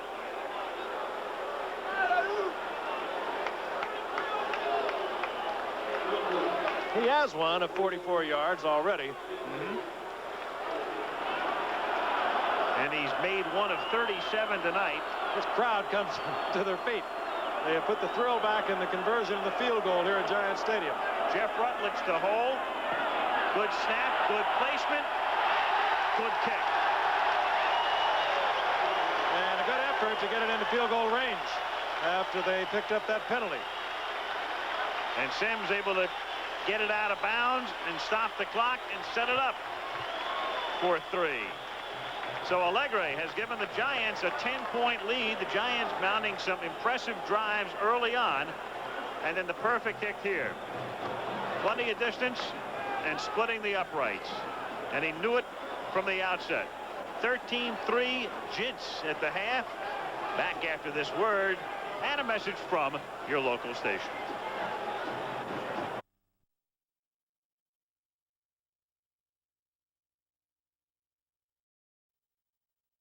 We're back at Giant Stadium, and it is the Washington Redskins and the New York Giants, longtime rivals in this NFC East. They really don't like each other. They play tough football games. They split over the past 2 years, each winning at home. And right now the Giants are leading here at halftime 13-3. Of course, this winds up an interesting weekend of play. And remember, it was a week ago that Minnesota took the Chicago Bears out of the unbeaten ranks. Well, it was an interesting day yesterday for Minnesota once again. The Metrodome in Minneapolis, Minnesota. The Cleveland Browns were in town. Let's pick up the action in the second quarter with the Vikings leading 10-3. Minnesota 3rd and goal on the Browns' 8-yard line. The Vikings, Tommy Kramer's having a great year. Drops back, starts to run, finds Anthony Carter wide open in the end zone. Touchdown, Minnesota leading 17-3. In the third quarter, Wade Wilson is filling in at the punting role for Minnesota. The punt is blocked by Frank Minifield. Felix Wright recovers the ball. It runs all the way for a touchdown. Minnesota leading 17-10. In the fourth quarter, Vikings on top 20-13. Browns 2nd and 10 on the Vikings 17-yard line. Curtis Dickey looks like the Dickey of old. Takes a handoff, goes up the middle, 17 yards for a touchdown. On the day for Dickey, 19 rushes, 106 yards. On the ensuing kickoff, Rufus Betts returns the ball to the 17-yard line. He's hit there by Travis Tucker. Fumbles the ball, and Felix Wright recovers for Cleveland. The turnover gave Matt Barr a chance to put the Browns ahead with 1:46 to play. His 22-yard field goal split the uprights, and Cleveland won 23-20. The Vikings had one last chance to tie the game with 10 seconds remaining, but Chuck Nelson missed from 45 yards out. Anaheim Stadium in Anaheim, California, another big day for Eric Dickerson. In the second quarter, no score. David Archer is back for the Falcons. Looking over the middle. It's picked off by Mark Giroux. Archer only had 53 yards for the day as Giroux took it in from 22 yards out. Rams leading 7-0. After a Gerald Riggs fumble, the Rams ball 1st and 10 on the Falcons' 15-yard line. Dickerson, who had 170 yards on the day, passed this time to number 81 David Hill for a 15-yard touchdown. The Rams went out in front 14-0. Now in the third quarter, Rams still leading 14-0. Steve Dills, a quarterback for the Rams, fires over the middle to Michael Young. He's hit immediately and fumbles the ball. Number 26 James Britt recovers for Atlanta. He goes 65 yards down the sideline for a touchdown to cut the Rams lead to 14-7. But it was too little and it was too late. The Rams win at 14-7. And next Monday night will be in Chicago. It'll be the Bears with Walter Payton, the Rams with Eric Dickerson, both on top of their respective divisions and longtime bitter rivals. And it should be interesting in more ways than one, Al. That soap opera continuing out there with the Chicago Bears. They are characters. Soap opera with the Bears, but they're 7-1. A soap opera of sorts with the Rams. Always a quarterback controversy. Bartkowski is hurt. Dills played yesterday. Some of the fans want to see Everett. The Rams have not been exciting, but they've been functional. They've done the job. They're 6-2. Who knows who we'll see next week? We know we're going to see Dickerson. He gained 170 yards yesterday. Maybe that's all he needs. He's right on a pace that would break his own single-season record. He's having a tremendous year. Good game here. The Redskins trailing the Giants 13-3 at halftime. A defensive game, if you will. And we'll be returning to Giant Stadium for more action after this message and then a word from our local station. Stay with us.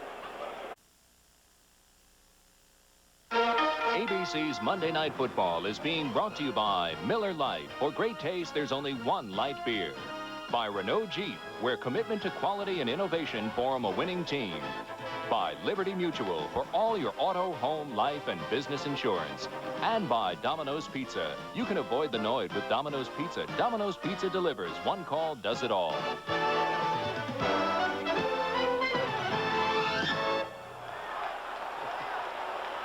Phil Simms leading the Giants in the first half on some impressive drives. However, just one touchdown. Twice he got him close enough for field goals by Allegre. And Schrader trying to get the Redskin offense untracked against the very tough Giants defense, which has lived up to all its billing. 13-3 as we start the second half. And the Giants kick it off as Allegre hits a line drive into the corner to Griffin, who takes it at the 8-yard line. And back he comes to the 20. 1st and 10, Washington from the 20. Start of the third period. Where the Giants have really been effective is on the ground, and they have been using both the tight ends, Bavaro and Moat, very effectively. They go in and out of that formation, but that has provided the most offense for the Giants, and would not be surprised at all to see them come back and feature that as long as it is continuing to work here in the second half. Jay Schrader sends Didier in motion, and that's Rogers behind him. Fake to George, and going deep on the first play of the half, and it's caught at the 43-yard line. A nice catch by Gary Clark, who was one-on-one with Mark Collins.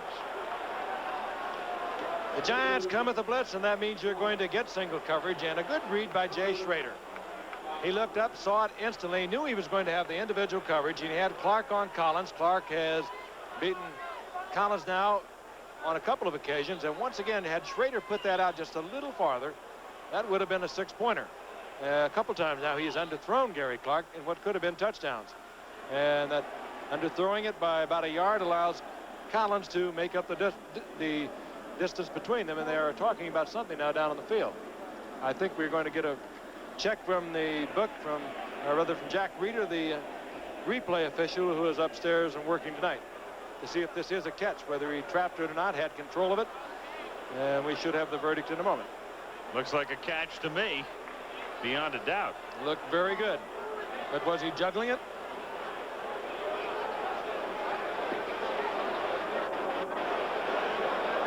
Jack Reeder, the replay official tonight. Jim Steig is the communicator, and we'll look at it again. And now I think Jerry Seaman has the official call. Review by the instant replay official, the play will stand. Completed pass, first down. Once again, they're right. Let's take a look at it again. This is what they were reviewing a moment ago. No question about it. And it didn't even take that long. Things are looking up. First down at the 43. That's a 37-yard gain, and Didier goes in motion. Schrader looks one way and goes the other, and incomplete. Intended for Clark, and he underthrows him. That was Taylor back helping Perry Williams. And Schrader has been looking at Taylor on the pass rush. Now he looks up, tries to get the ball out to his wide receiver, and Taylor's there also. Last time I saw a bounce pass like that, Kenny Wolf was playing at Harvard.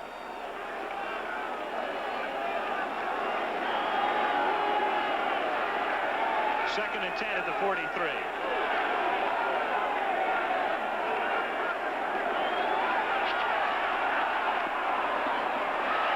Incomplete again. Pressure put on as Didier was double teamed at the 38-yard line. Didier has been the man they have featured tonight. They'd like to get the ball to Art Monk a lot more than they've been able to do tonight. As we look at Didier, who really can work as a tight end. He can work as the H-back out of the backfield. They can even put him onto the outside. He has great hands. He has good mobility and speed. He's big at 6'5" and 240, but the Giants are being very effective tonight in taking, at least thus far, Art Monk, their great receiver, away from them tonight. Third and 10.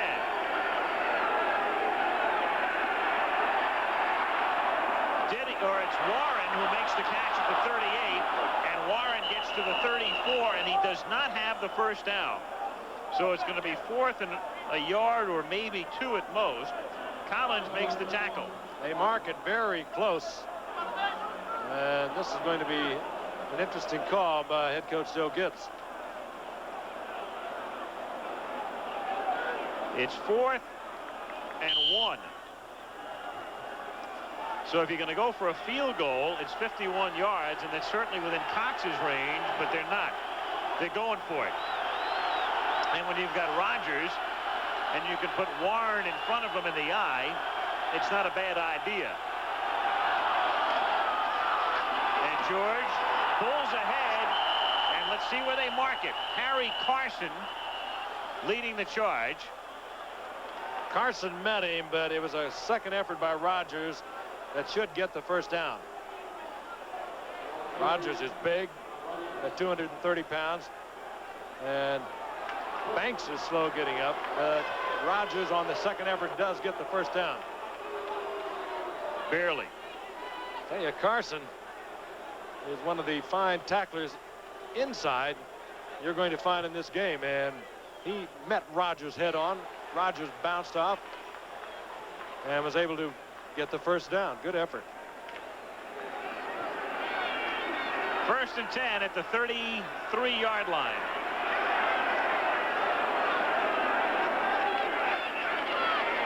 Rodgers to the 25, a gain of 8, and it's Lawrence Taylor who'll get credit for the initial hit. LT. What a remarkable athlete. You try to run away from him, he'll run it down. You try and run at him, he'll take your head on. You look up, he's in the pass rush in your quarterback's face. You turn around, try to go deep, he's back helping out a defensive back. He's everywhere.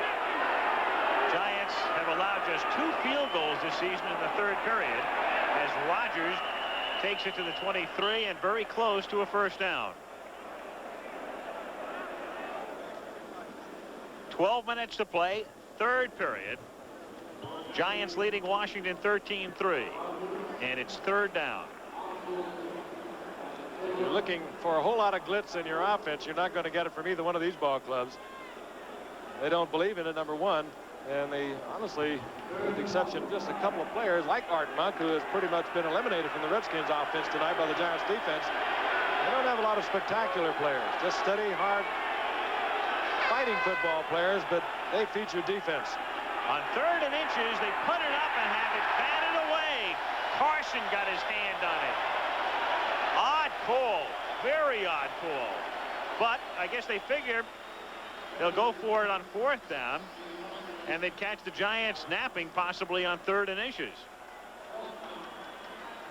There's Schrader back, and Carson, who is about 6'3", goes up, gets the hand on it, and I think they were thinking they were in a two-play offense even on third and short yardage.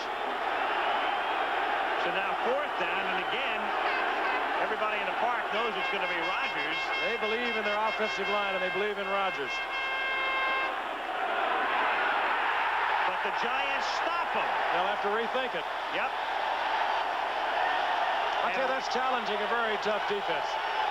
Eric Dorsey and Carl Banks were there, and Rodgers got stopped last week on a key 4th and 1 in the game against St. Louis, which the Redskins were able to hold on to win. 11:22 to go in the third period as they meet George head on, and the Giants take over and continue to lead by 10.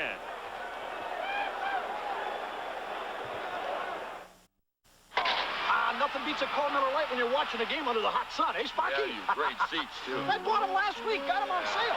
It's almost like being at the park. For the best taste under the sun, there's only one light beer, Miller Lite. Flies are murder, though. You hear much more about Lawrence Taylor than this man, Harry Carson, but he is the leader, the spiritual leader of these Giants, if you will, and great football player in his own right. He has been to the Pro Bowl 7 of his last 8 years. That was the face of a man working overtime, golden time. From the 25-yard line, it's Morris. Flag after a loss of 3 back to the 22. Alvin Walton came up from the secondary, but we'll see about Jerry Seaman in the call.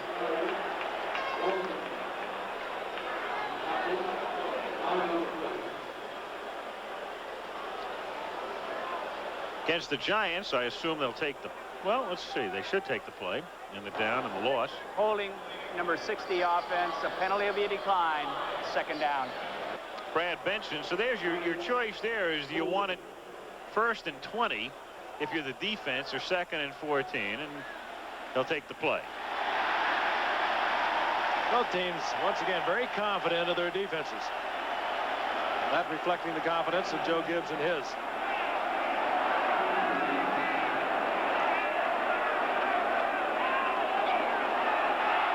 On 1st down, it's Morris. Slanting his way. Close to a 1st down. Run out by Darrell Green. Joe Morris just really got it back together again last week when he was playing like he played most of last year.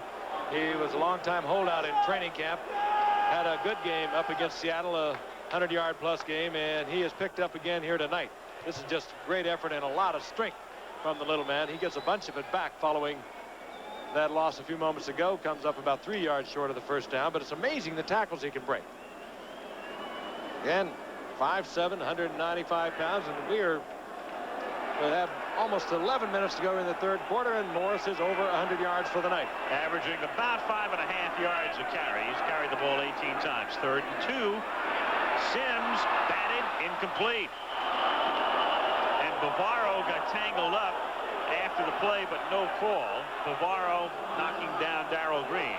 That ball was deflected, and Bavaro thought Green was going to go for the interception, so Bavaro took Green off his feet, knocked him about 10 feet. You'll see the ball deflected. Sims spots Bavaro. Just went out of your screen. There it is right there, the deflection over the right side. Getting the hand on it was Darrell Grant. Now Sean Landetta. Low kick and a Jenkins run back from the 23. Ooh. To the 30. Pop put on by Pepper Johnson. 44-yard punt, 7-yard return, and Jenkins is still down with 10:36 to go in the third. That was a violent hit.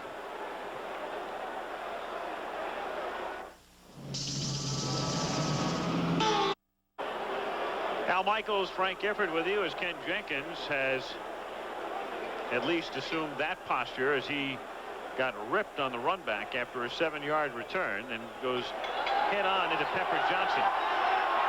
That's Johnson, and you can see the head of Ken Jenkins snap back. He is on his feet. I would not be a bit surprised if he doesn't have certainly at least a mild concussion.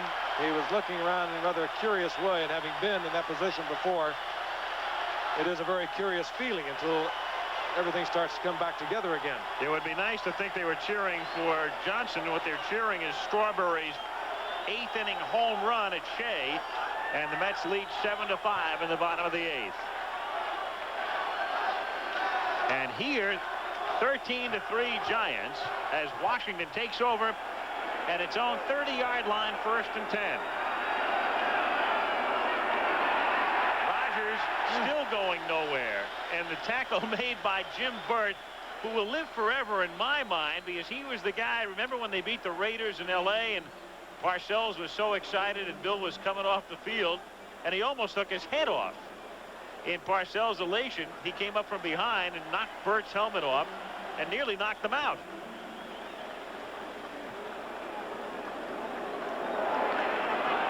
Big, big night for Gotham and Jersey thus far.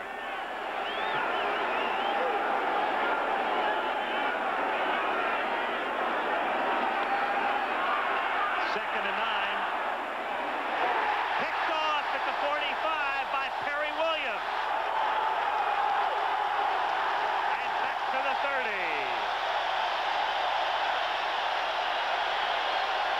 Schrader had the time, but he has been feeling a lot of pressure. Lawrence Taylor again in on the pass rush. And let's take a look at Taylor. He comes bottom of your screen, working against Don Warren, slips that block. And Schrader senses he's in deep trouble from the outside, and he lets it fly. And Perry Williams, fine athlete at that cornerback position, took over for Mark Haynes a year ago, comes up with the interception. Good field position, Giants. And Joe Morris from the 30 gets sandwiched. Butts is there. And also very active, as you can see, Malott and number 77, Darrell Grant, trying to lead the defensive charge. It's an important series for the Redskins defense. Down 13-3.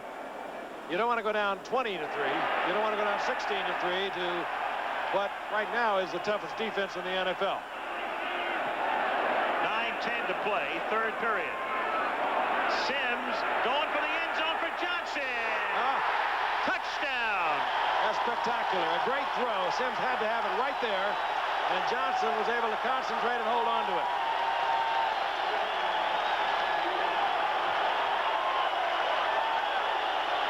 What I said you don't want to have happen if you're a Redskin has happened.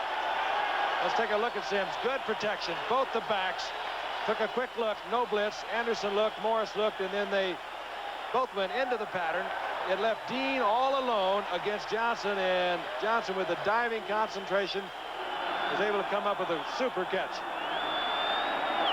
But it's a tough defense now you have to come back against. Johnson caught a couple of touchdown passes against Dallas in our Monday night opener. The extra point by Allegre here. And Johnson a little too slow in responding to his injuries in the estimation of Bill Parcells, and kind of in and out of a small doghouse, but very much best in show here as he makes the catch for the TD, and the Giants lead it 20-3.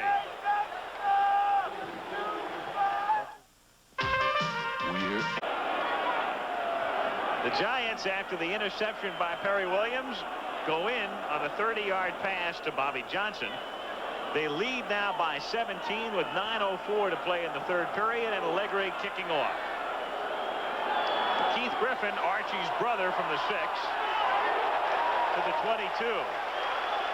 And the Giants hitting defensively and special teams, and Herb Welch is there to put the tackle on. Now, we were sitting there at the meeting this morning when Bobby Beathard, and if you want to put somebody up there in a class by himself in football judgment, it would be Bobby Beathard. He said this could be the best football team right now in the NFL. He was talking to the Giants. He said if they can do anything on offense and get things happening on offense, they have the best defense going for them. And he was actually predicting what might happen tonight to the Redskins. And they have been overwhelmed thus far. 1st and 10 from the 23-yard line.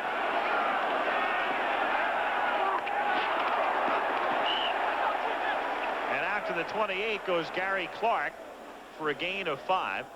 Well, this is the big test for Washington. 6-1 coming in, and again they had played the exact schedule the Giants had, the difference being they beat the same teams except Seattle, whom the Giants lost to last week. The Skins took care of them earlier.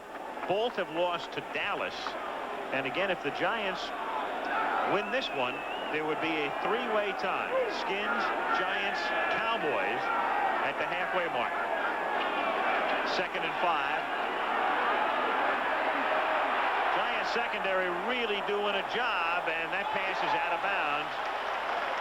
Didier finally got free, but right down the sideline, and Mark Collins was there covering. 3rd down, 5. Schrader, with all the time in the world, he just could not find an open receiver. Finally had to loft one up there, but no chance for the completion. The one game you mentioned there, Al, the Giants did lose after winning 5 in a row. They lost last week to Seattle in Seattle, and that's kind of a different story. The Redskins beat Seattle in Washington. Seattle are tough up there. Tough period, but especially up there. 3rd and 5 from the 28.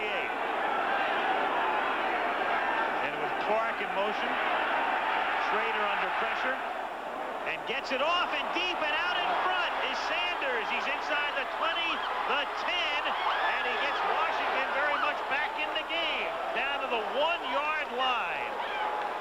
And Mark Collins fell down on the play, and that's the reason that Ricky Sanders was able to get loose for 71 yards. Let's take a look at it. Again, Ricky Sanders, he has superb speed, and Collins was playing it. They have been getting behind Collins all night long. That time, he just stepped on his foot. Sanders almost stayed on his feet to get it into the end zone, and this is what the Redskins had to have, a big play. And they get it from Ricky Sanders. And that's his first career reception. Not too bad, huh? First career reception on Monday Night Football for 71 yards. And to get your team back in the game if they cash in here. It's worth a couple of high moms. Rodgers, the eye back, and Rodgers with the ball and the touchdown as Rodgers gets in there. And they needed this. They needed something big, and they come right back. Sign of a good football team, a well-coached football team.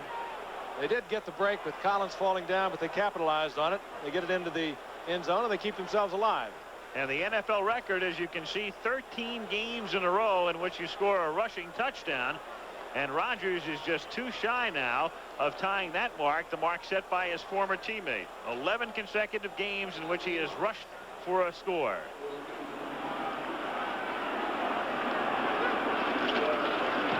The extra point by Zendejas is good. And so Washington, with 6:57 to go in the 3rd period, gets right back in it.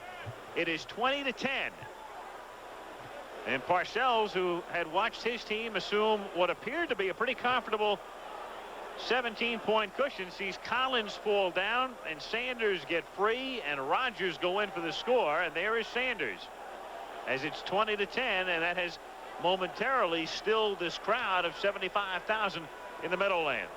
And the Redskins with their offense, and of course the big man in the offense would be Joe Gibbs along with his assistant coach and Joe Bugle. They have been able to find Mark Collins, the rookie cornerback. They've had him all day on single coverage. That should be a beauty. Maybe not cosmetically, but it will be a hard-hitting football game. Bring the makeup. Two great runners. Eric Dickerson, again, on the pace, really, to break his own individual single-season record. Walter Payton, every time he does anything, it's a record.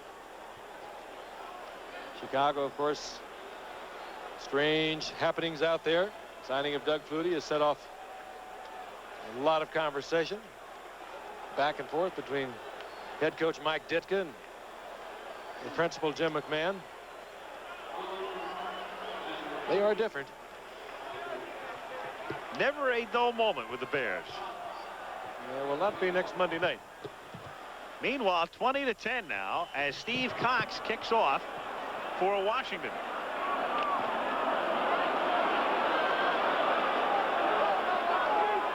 McConkey. From the 1 to the 24. And so the Giants take over with 6 minutes and 48 seconds to play in the third period. And there it was, Rodgers going in on the 71-yard reception by Sanders, setting up a 1st and goal, and the Redskins get back in the game. And the Giants, just like the Redskins a few moments ago, they'd like to get something happening right here. That was the first big play that they have given up to the Redskins on the night, albeit a slip by their cornerback. But they'd like to come back, take control once again.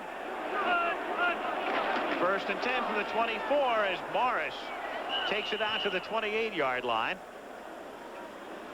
Gain of close to 4. It'll be 2nd down 6.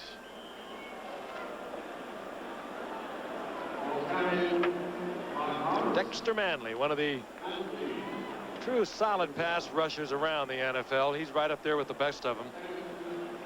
15 sacks a year ago. He's 7.5 sacks already this year.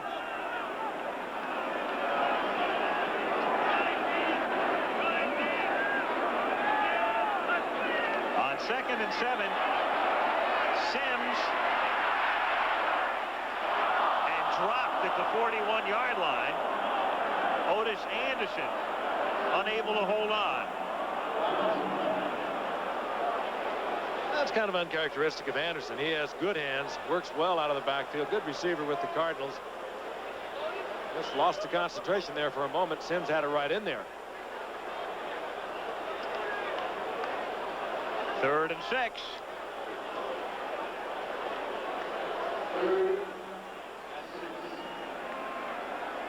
Giants tonight have not converted a 3rd down. Zip for 6. Redskins in the nickel. Barry Wilburn in there in the secondary. Solomon Miller was the man in motion. And Sims gets sacked at the 20. And a big defensive play for the Redskins because they're going to force a punt and get the ball back in what should be pretty good position. Dexter Manley gets the sack. He goes against Brad Benson, number 60. Sims had a lot of time, plenty of time to get rid of the ball. The block was held long enough, but there were no receivers open downfield. The nickel defense covering the Giants receivers, then they get the loss and they have to punt from their own 10-yard line. Good kick by Landeta. It backs Darrell Green up to the 26, and one of the NFL's fastest men returns it to the 35-yard line. 53-yard kick, 9-yard return, and a penalty flag as there's a skirmish back at the 40-yard line involving Pepper Johnson among others.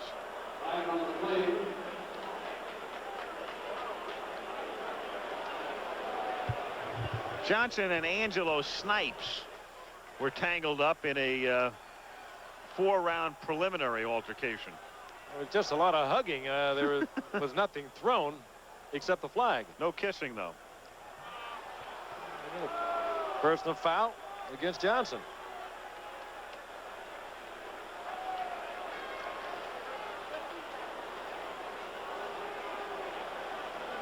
Redskins are going to have excellent field position. Personal foul, unnecessary roughness, number 52, kicking team, 1st down. That was kind of picky. Pepper Johnson. Kind of spicy, I thought. One of 3 second-round draft picks. The Giants had 4 of them. 3 of them made the team, all in the defensive unit. Meanwhile, Skins at the 50-yard line, 1st and 10 from the 50. Monk in motion.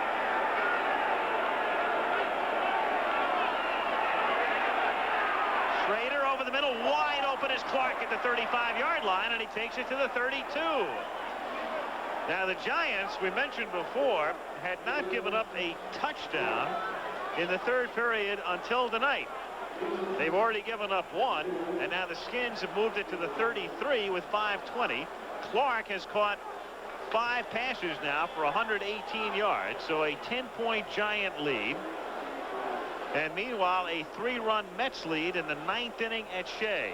And Clark tonight with 5 catches, and that means he has maintained his streak as the Giants shaken up there is Kenny Hill. Clark has caught at least 3 passes in every Redskin game this season. Interesting, Al.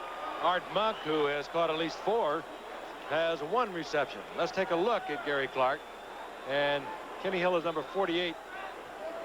And the collision there with his own man as he is bent back, and the medical unit of the Giants is out on the field.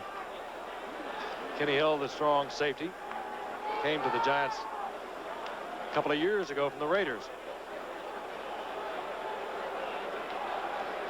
So time called here while they work on Hill, and things getting a little antsy for the Giants, who lead by 10, but the Skins are very much back in it with 5 minutes and 16 seconds remaining to be played in the 3rd period, and Schrader is able to take advantage of the injury timeout to confer with Gibbs and company.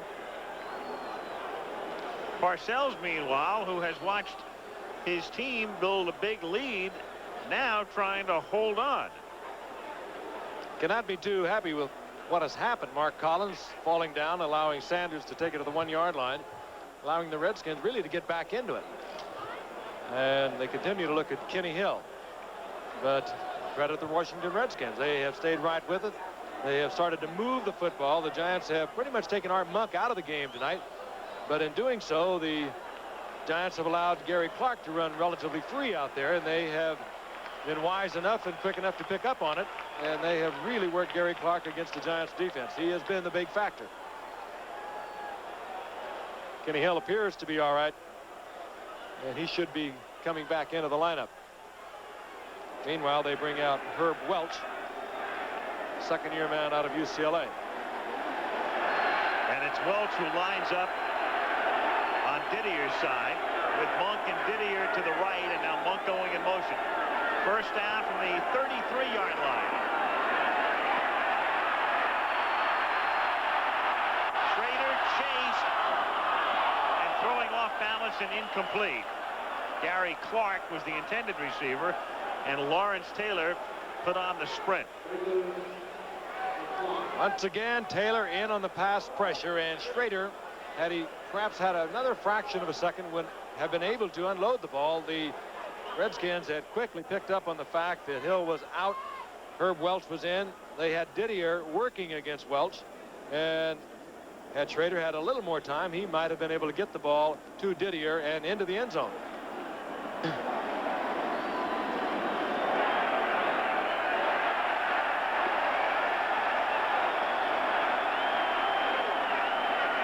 Second and 10. Didier in motion. And Schrader sacked. Guess who? Oh, he's having a night, isn't he? When he's not getting the sack, he's chasing Schrader out of the pocket, or he's back in the pass coverage. Yeah, he's back, if he ever went anywhere. Again, they bring him from all over, this time from the right side. They can't even hold him. Jacoby, who weighs about 300 pounds, lost him somewhere, reached around, tried to hold him, and couldn't do that. He's a defense all to himself. 3rd and 20.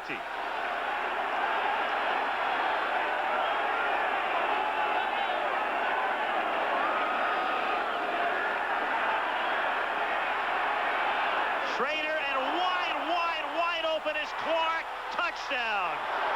As the Giants, with a major malfunction in the secondary, Welch was in the area, but he got by Williams. Williams may have been the man left hung out to dry, and Clark wide open and in for the score. And Parcells is really upset. You could never know until you could talk with him, but Perry Williams up there and passes him off. He obviously is thinking zone. Welch, who has come in for an injured Kenny Hill, is not back there in the zone position where, in all probability, he should have been. And another easy one, and the Redskins stay in it.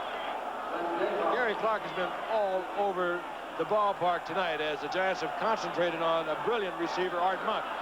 Gary Clark has absolutely run wild.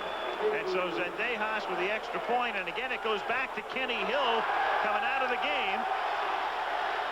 And the Giants malfunctioning in the secondary, and the Skins are within 3. 4:12 to go in the third. The Washington Redskins with 2 quick touchdowns, coming within 2:45. Clark making it 20-17, and there's Taylor. He's doing his job, but the secondary ain't, and that's why he's angry. He was really upset with that blown coverage. He has been all over the field. He has 2 sacks, all kinds of hurries. He's been in on the pass defense. And you have one defensive back fall down. That paid off in a touchdown. And you blow an assignment, and that's another one. Cox's kick is fielded at the 3 near a small smoke bomb. And McConkey takes it out to about the 18.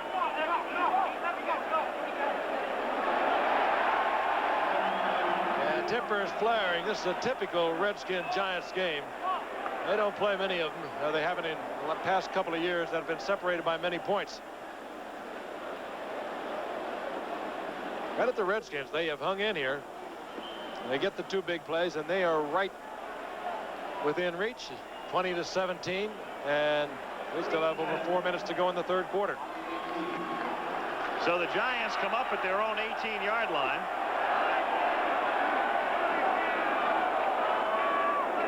4:03 to play in the third period as Morris takes the inside handoff and gets it out to the 22-yard line. Jay Schrader connecting for a couple of touchdowns here in the third period, actually for 1, and then the big 71-yard Schrader to Sanders pass, setting up the 1-yard Rogers plunge. Kind of like Schrader. He threw that interception a while ago. We had a close-up as he walked off the field that after he'd thrown the interception to Perry Williams, he was already talking to his offensive team, saying, we'll get it going again. Don't worry about it. We'll come back. And they have done just that. Sims wanted the crowd to be quiet. Great scene because the Mets are on the verge of winning the World Series, and he's asking for quiet in a different sense. And the pass is caught out at the 28-yard line by Joe Morris, and that should be enough for a first down. If he wasn't 5'7", it wouldn't have been that difficult. Yeah. Good effort by Morris. Right there. Keeps both feet inbounds. Has his eyes on the first down marker. And since the sticks. And the Mets just won the World Series. So that's the reason for the response. And that'll create a little bit of a delay here while the crowd settles down. It will. And it'll delay things considerably for the next few days in New York.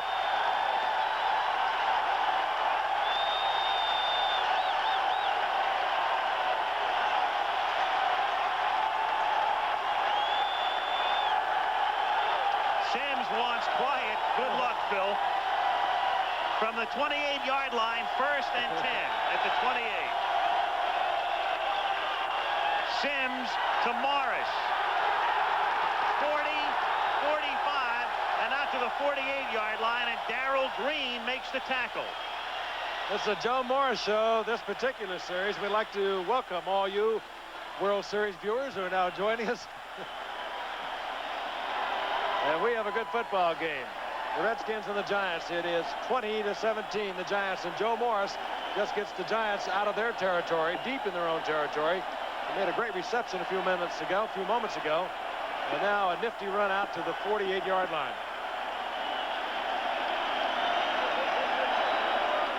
First and 10. New York. Sims sending Johnson wide to the left and putting Miller in the slot. Carthen and Morris are the running backs, and Sims throwing and hitting his tight end down at the 48-yard line, Mark Bavaro, for a gain of about 4. 2nd and 6, and he is stopped there by Curtis Jordan. Giants on top 20-17, but they've watched a 20-3 lead all but evaporate. 2 big plays, and that is all it takes. Redskins capitalizing, getting a touchdown on the long pass, and then a long reception that led to a quick touchdown. Joe Morris picks up only a yard. It'll be 3rd down and 3, and Darrell Grant makes the tackle. Third down, 3. Giants at the 45. And the Redskins sending in 4 new defenders, including the extra defensive back Wilburn and Ken Coffey as well. That's, of course, answer. As a matter of fact, they set it up. They had the 3 wide receivers in: Bobby Johnson, Vince Warren, Solomon Miller, and Phil McConkey's there. Shotgun. The Giants are 0 for 7 in third down conversions. Penalty marker. And the pass is caught by McConkey. He's got the first down, but a flag at the line of scrimmage.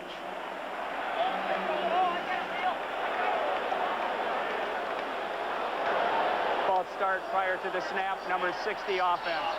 Brad Benson.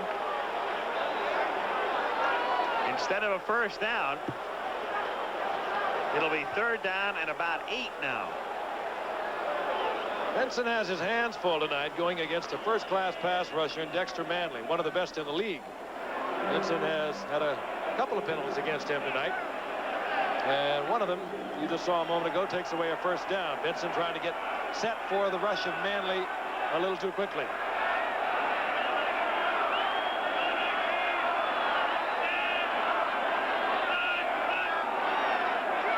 On 3rd and 8. They have to get to the 42, and they do, to the 39, but there's a marker down. Galbraith made the catch.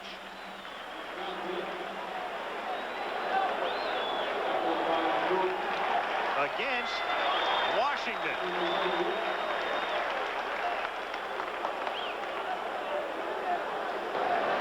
Holding number 45 defense. The penalty will be declined. First down. That's Barry Wilburn. Wilburn, the nickel back. There were Giants crossing over the right side, and Wilburn obviously grabbed one of them. Galbraith had the first down.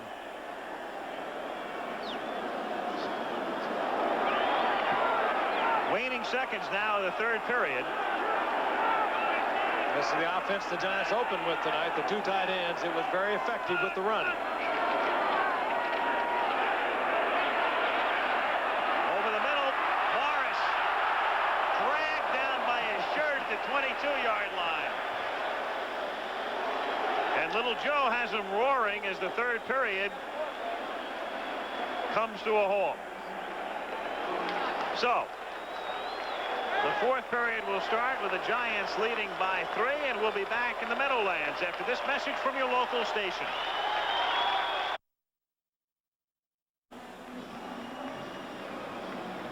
Fourth period at the Meadowlands in New Jersey, Giants Stadium, and the Giants on top by a score of 20-17. And as we start the 4th period, New York has it at the Washington 22-yard line, 1st and 10. Sims comes up with Carthen and Morris behind him. Morris the tailback and the ball carrier, and met at the 21-yard line, stopped there by, among others, Curtis Jordan and Darrell Grant. Meanwhile, let's go back and hear the 2 key plays. With the score 20-3, this was Ricky Sanders making his first ever NFL reception. Mark Collins slips down. He makes the catch. He takes the ball all the way down to the 1-yard line, whence George Rogers went in for the score to make it 20-10. Back live now on 2nd and 9 at the 21-yard line. That's complete to Bavaro, and the tight end gets to the 12-yard line. The other big play was this Schrader pass, and again Kenny Hill had come out, and the Giants messed up in the secondary, and nobody was there for Clark, who made the catch and went in for the score, and that got him right back in it. All taking about 2 minutes and 35 seconds in a game that had really been dominated by the Giants all the way, but that brought the Redskins to within 3 points. Good effort by Bavaro a moment ago.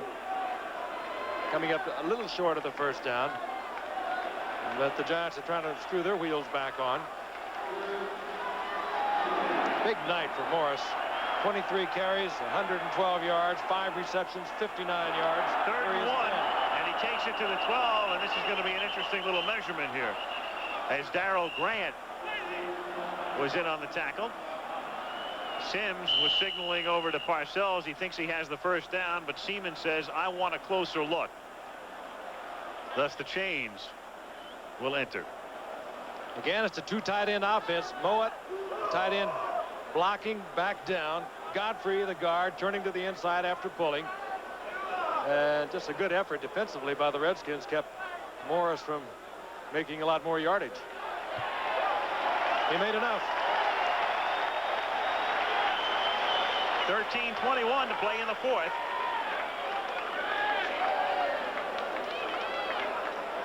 Watch Bill Parcells. It has to be a certain thrill for Parcells. He grew up really in the shadow of Giant Stadium over in Inglewood, where he was born, was a Giants fan all his life.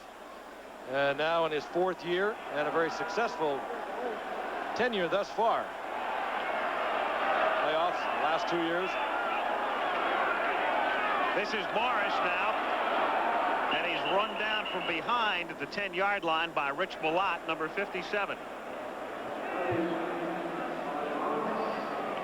There he is. They call him Tuna. He's done quite a job. He's, as I mentioned, had the Giants at 9-7 in '84. Lost to San Francisco in the playoffs there. San Francisco ultimately winning the Super Bowl last year, 10-6, winning it in the tiebreaker. More victories in the conference than Dallas or Washington. And lost to Chicago in the playoffs. 2nd and 8 from the 10. Look out from behind. Dexter Manley with the sack. There he is again, his second of the night. And he beats Brad Benson, who's not having the night of nights, I got to tell you. Last week up in Seattle was the other tackle, Carl Nelson, who had his hands full with Jacob Green. And watch the top of your screen. Benson is 60. Getting around him is Manley. Sims doesn't have a clue.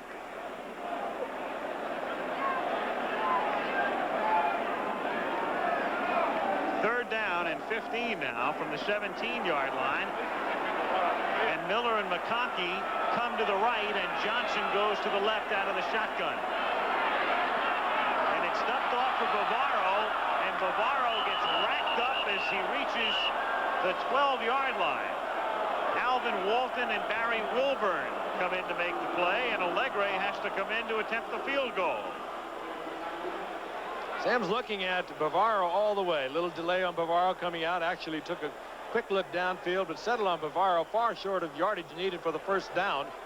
And it was Walton and Wilburn. They were right there for the Redskins, and we'll see the field goal unit coming on. And Allegre to attempt the field goal from the 19-yard line, a 29-yard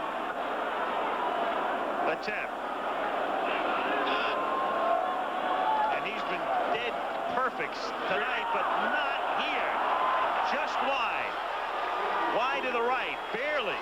And so the Giants moving down the field, and a very important drive, and all Parcells can do is shake his head, and well he should, because the Skins get it back down by 3. The kicking game has plagued the Giants for the last 2 years, and Allegre misses from in close, and the Redskins keep it to within 3 with a little more than 11 minutes remaining to be played.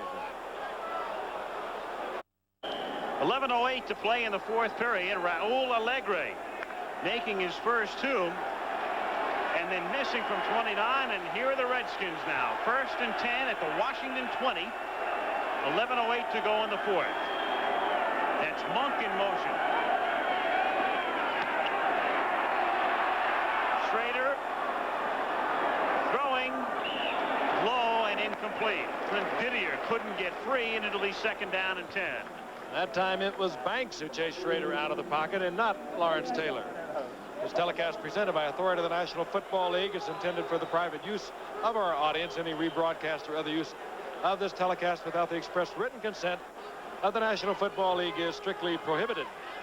One of your residents from the Bay Area, Al, just dropped by. Mr. Yilverton Abraham Tittle once set an NFL record against the Redskins. 7 touchdowns back in 1963. 2nd and 10 from the 20. for Monk, complete, but he is wrapped up at the 23-yard line. He was shadowed by Andy Hedden, number 54, and Harry Carson also was there. So 3rd and 7 to come. You get an idea of the attention that they are paying Art Monk. They have nothing but respect for this man, a genuine superstar. He has been drawing deep double coverage almost all night long. That time he tried to slide along the line of scrimmage, and he had a couple of linebackers with him. Giants always do a pretty good job on Monk. Monk has never caught a touchdown pass in 11 lifetime outings against the Giants. He's got 2 catches tonight, and he's in motion here on 3rd and 7. And Schrader looking for him, and Monk can't get free, and it's picked off by Welch. And Welch takes it back to the Washington 44.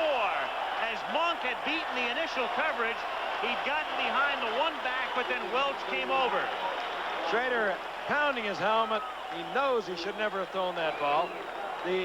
Everything had broken down. The coverage had broken down. Welch, who was in there playing for Kenny Hill, was just playing kind of a center field, if you will. And here is Schrader. He spots Monk, who indeed had gotten behind the defender, Williams, but he never even took a look at Herb Welch, who was just laying back there, picked it off, and vindicates himself somewhat for that touchdown he gave up to Gary Clark a little earlier. Herb Welch at a UCLA, and isn't that ironic, as Schrader is a UCLA man, and from the 44-yard line, it's Morris to the 43, where Dexter Manley is involved, and a penalty marker did not go down. No.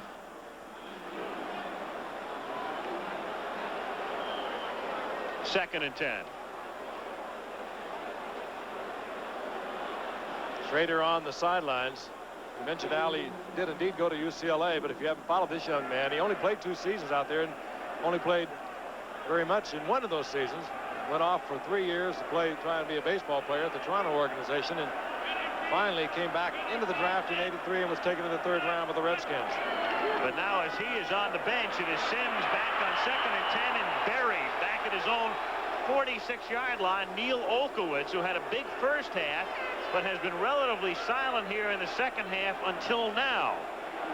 They don't use him much on the blitz, and that time Olkowitz was right in there. They brought everyone that time. Let's take a look at it right in the middle. Joe Morris tried to pick him up, and at 5'7", 195 pounds, it's kind of tough to handle a big middle linebacker. 3rd down, 18. 9 minutes to play in the 4th period. Giants up by 3. Sims to Galbraith, and he's 10 yards shy of the 1st down. And the crowd does not appreciate the call. That's the second curious call. You were with us a short while ago. You saw another 3rd down long situation. They underthrew to Bavaro, coming up 10 yards short, settled for the field goal, which they promptly missed from 29 yards out. This one a very conservative call, leaving the Giants with a 4th down. So Sean Landeta to kick. Darrell Green back at his 10.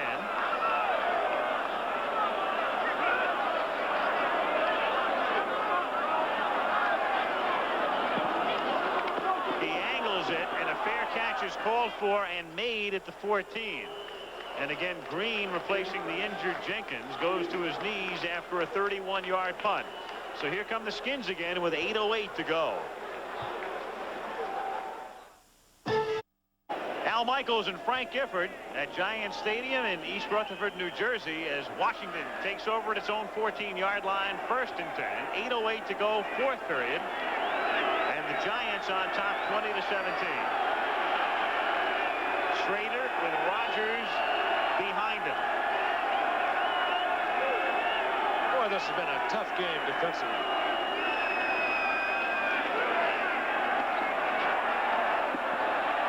Schrader, low throw and a late hit, and a flag already had been thrown on the pass intended for Clark. Seaman saying, hold it, hold it. And he brings over the side judge, Bob Rice. And the call is against the Giants.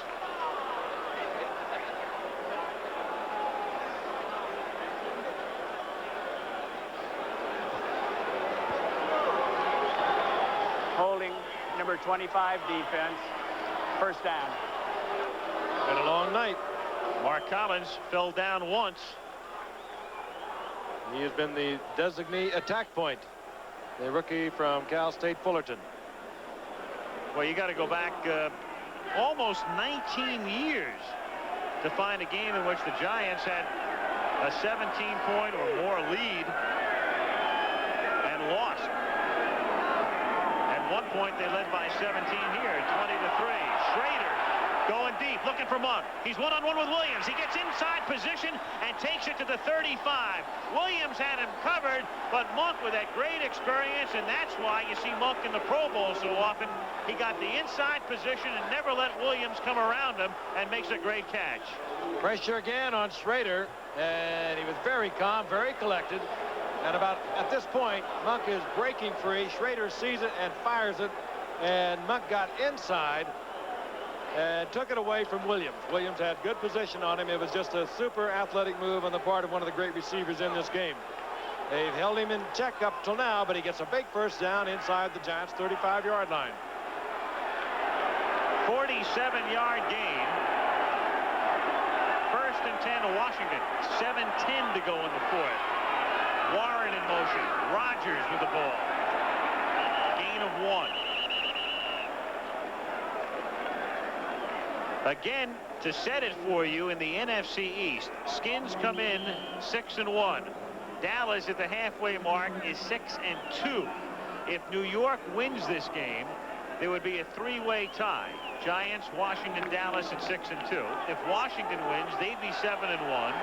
Dallas would be a game back. The Giants would be 2 back. And Dallas is here for the Giants this Sunday. And Washington goes home to face the Vikings. 2nd and 9. Schrader escaping Taylor and then throwing low. Intended for Monk.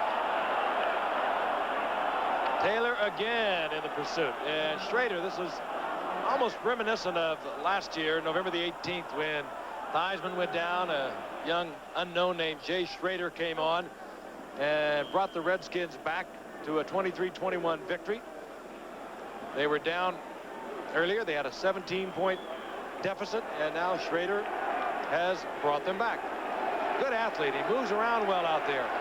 Giants have been penetrating, but he's been able to slide and slip, and in most occasions get the ball off. 3rd and 9. Monk in motion with Clark wide to the right.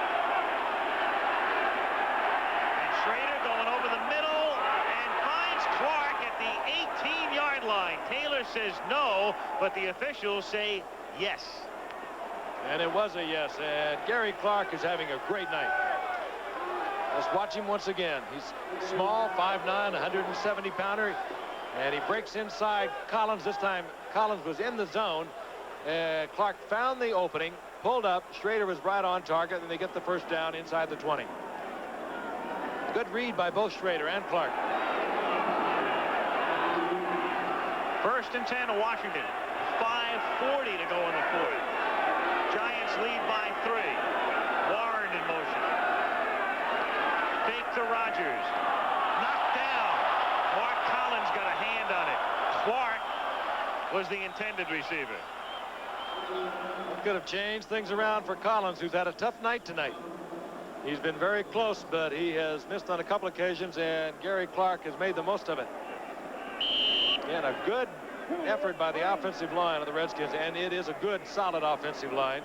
They give Schrader the time. He tries to squeeze one in. Collins almost comes up with the one-hand interception. 2nd and 10. 5:32 to play.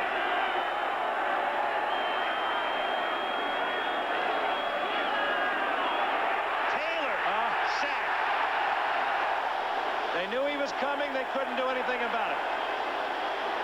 He's so quick. He's so strong. His 3rd sack of the night. And that's a big, big, big, big play because it pushes him way back in a situation where at least they're looking for a field goal. He beats Russ Grimm. A Pro Bowler. And another great effort. He's been playing method football tonight. Well, they just went from what would have been a 36-yard field goal attempt to what at the moment would be about a 50-yard attempt. Big play. 3rd and 25.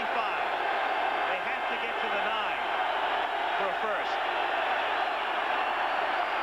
Schrader over the middle. It's Clark again. Breaks the tackle.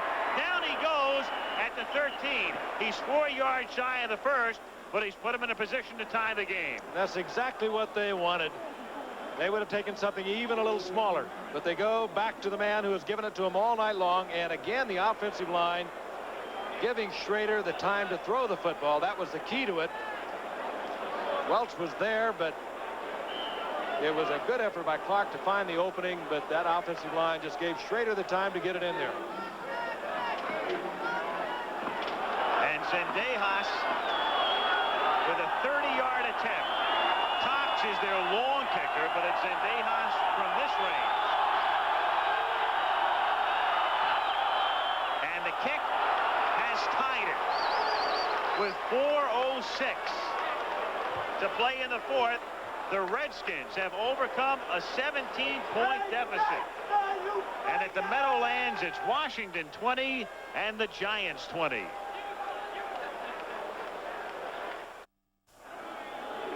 So the Meadowlands rocking not long ago. Not only were the Giants leading 20-3, but the Mets were on their way to winning the World Series. And the next thing you know, the Mets cash in, but the Giants are in trouble. They have blown a 17-point lead. It's 20 all, 4:06 to go in the fourth, and Cox to kick off.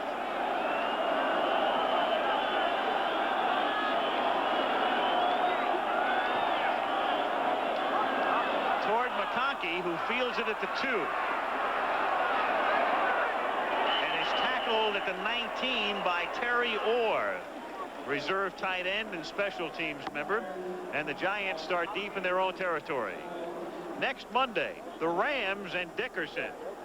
Coming off a 170-yard outing yesterday, and the Rams in their very tight NFC West race against the Bears, who are 7-1 on Monday Night Football. What a beauty this one has turned into here tonight. Is a typical Giants-Redskins game. We've played so many of them over the years. From the 19, Sims. Well underthrown. He was under some pressure, and it was Johnson who was sort of in the neighborhood, and Neil Olkowitz is the guy who hit Sims. Sims is hurt. And the Giants, of course, when you talk about a backup quarterback, you are talking about a man who has thrown one pass all season. That would be Jeff Rutledge. And that was off a fake field goal. Yep, and he's thrown only 2 passes in the last 3 years, and there he is.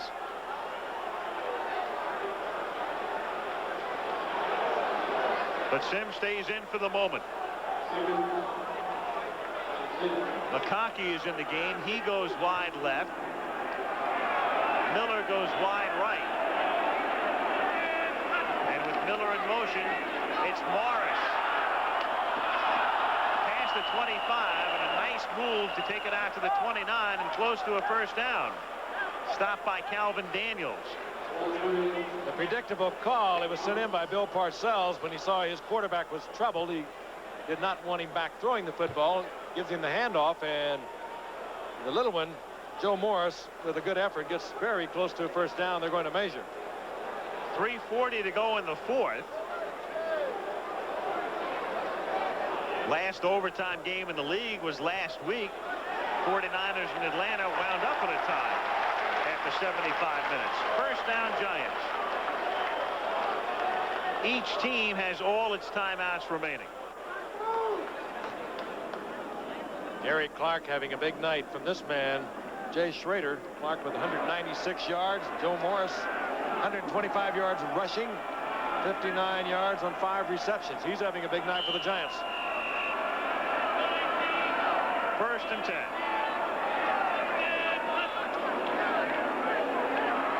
Sims lofting it for Bavaro. He got hung up, and he'll get the penalty call because Alvin Walton was right there with him. Alvin Walton had grabbed him, and will get the call from Seaman against number 40.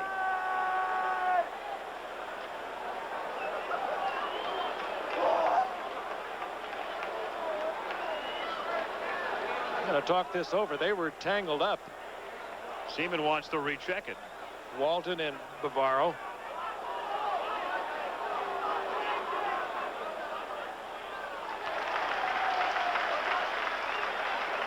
As suspected. Let's take a look at it again. Sims had to release that ball under tremendous pressure. Here is Walton, and he makes a grab. Illegal contact, number 40 defense. First down. Made a grab of Bavaro, and Bavaro went off the field. As though he had been hit across maybe the bridge of the nose or in the eye or something. Well, he stays on, but he was certainly indicating that he was hurting. He lines up on the left side on 1st and 10 now from the 35-yard line.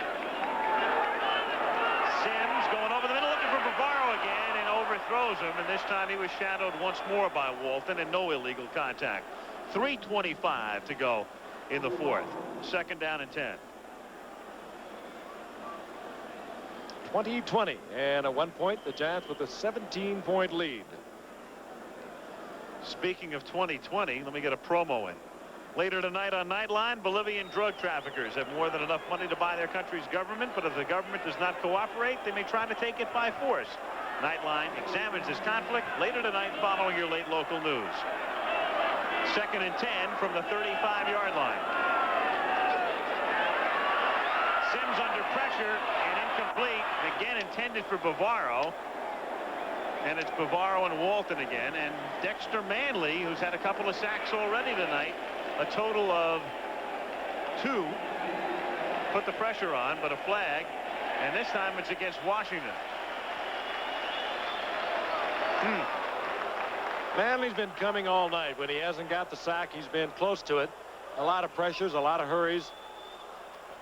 And just the frustration of the call going against Washington. Illegal use of hands to the face, number 32 defense. First down. Vernon Dean.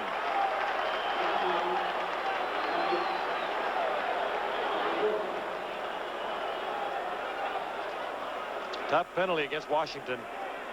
Gives the Giants that first down out at the 40-yard line.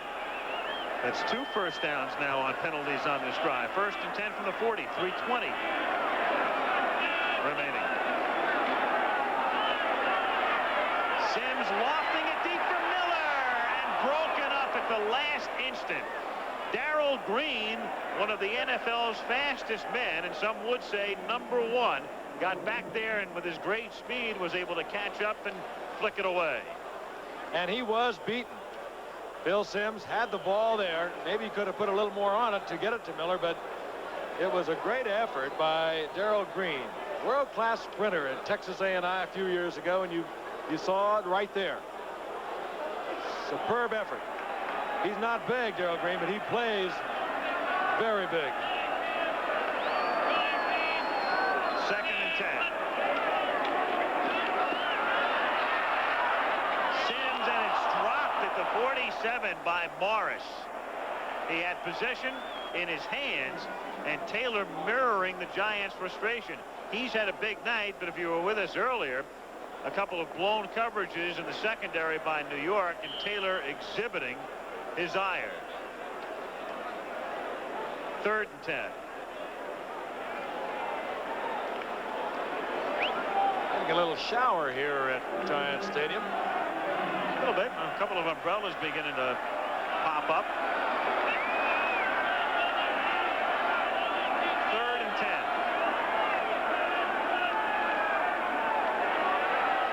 Sims over the middle and open there is Johnson for a first down at the 46-yard line. With 2:58 remaining. Johnson got himself into a one-on-one with Barry Wilburn. Sims with good pass protection fired it in there. Again, the Giants with all of their timeouts remaining. And Washington as well as the clock runs down. 2:35 to go in the 4th. And the field goal problems that have plagued the Giants over the past 2 seasons, I'm sure right now, are entering the mind of Bill Parcells. Sims looking for Miller, and he makes the catch, and a flag goes down at the 22-yard line. Covered on the play by Green. Good catch.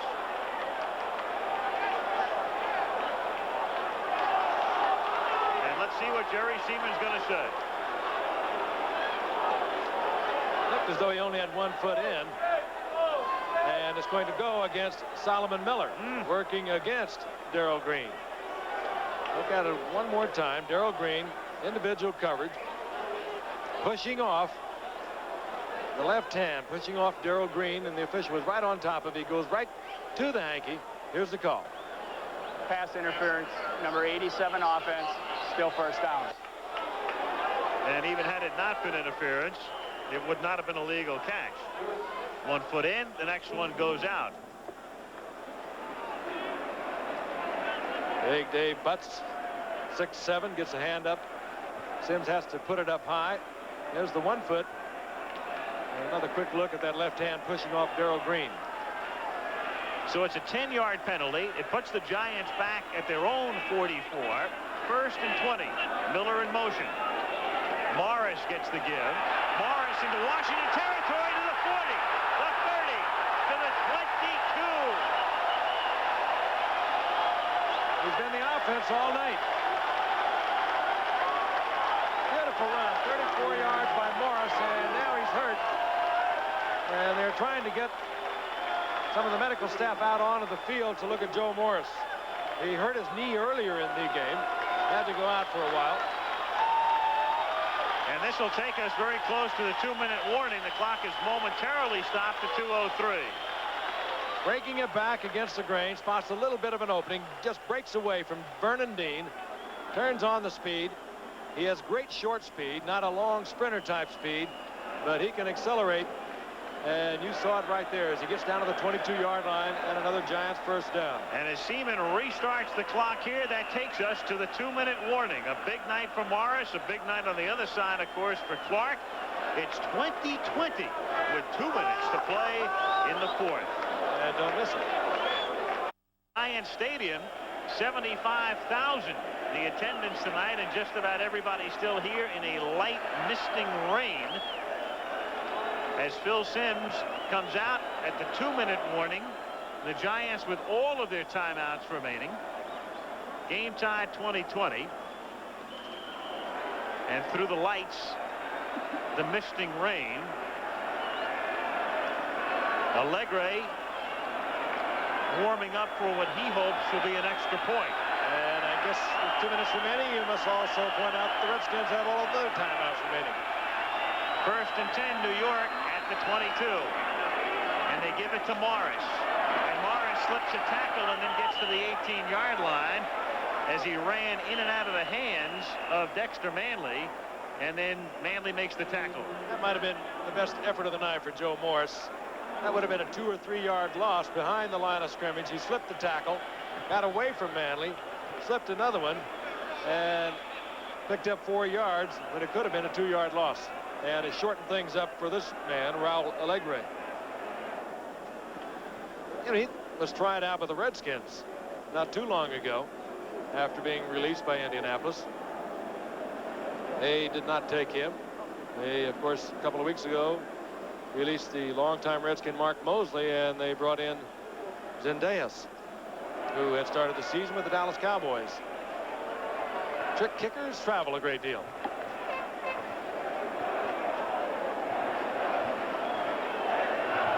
Schrader, who had a personal high of 3 touchdowns last week, seems to get better almost every week. Big night. His career best, 375 yards. Meanwhile, that last timeout was just taken by Washington because Washington does not want to allow the Giants to run the clock all the way down. So they were, in a way, compelled to take that timeout because the Giants are certainly within field goal range. And unless Washington stops the clock and conserves some time, they're in trouble. So Washington took that timeout. They'll have an opportunity to take another one. 2nd and 5. Morris takes it inside the 15 to the 13. And now another Washington timeout. And what this means is it becomes almost imperative for Washington to stop the Giants on this play, because if the Giants were to pick up a first down now on 3rd and 1, they could run that clock all the way down, almost to the nub, and then bring in Allegre for the chip shot.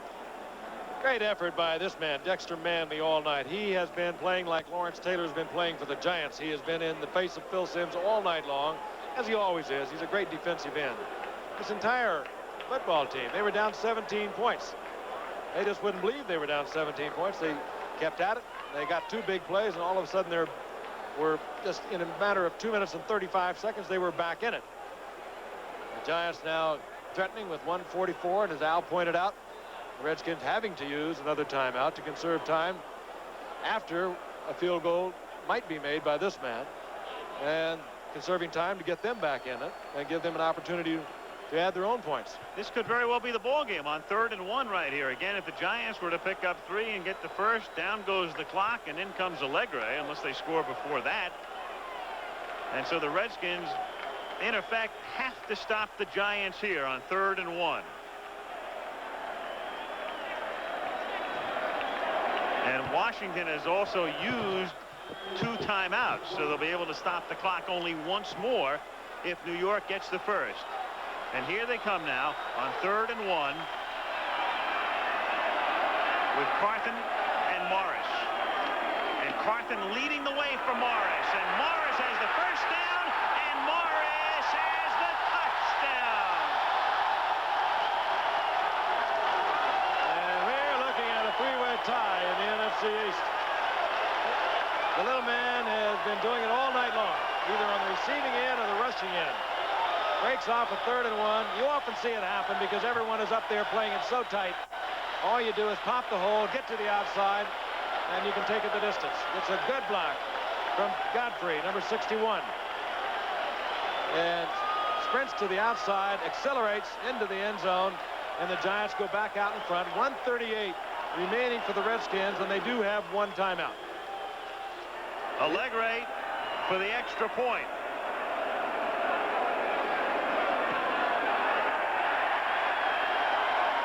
Giants by 7. What a night. They said he played his best game, Al, last week against Seattle. How about this one tonight? In a losing effort, he gained 116 yards and comes back tonight and up and over 180. Certainly the season's best and one of his best ever. Turns on the speed into the end zone. And now the Redskins are gathered on the sidelines under Joe Gibbs. They have come back on many occasions from a similar situation or similar situations. Again, the block by Chris Godfrey that sprung Morris to the outside. Not a bad one by Carthen also. And he just does get in. Meanwhile, the Giant defense will have to think about containing Gary Clark, who's had a huge night with 8 catches. When Washington takes over, he's caught 8 for 196 yards.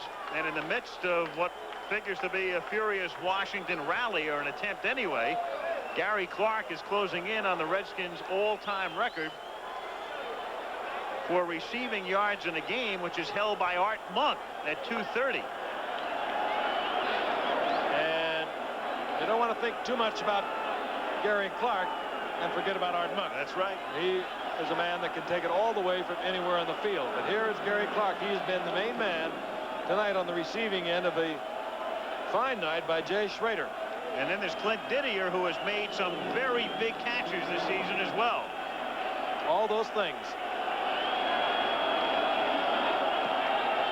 Allegre's kick is taken at the 2-yard line by Clarence Verdun, who runs back his first kick of the night. And he's out of bounds near the 30. And so here comes Schrader.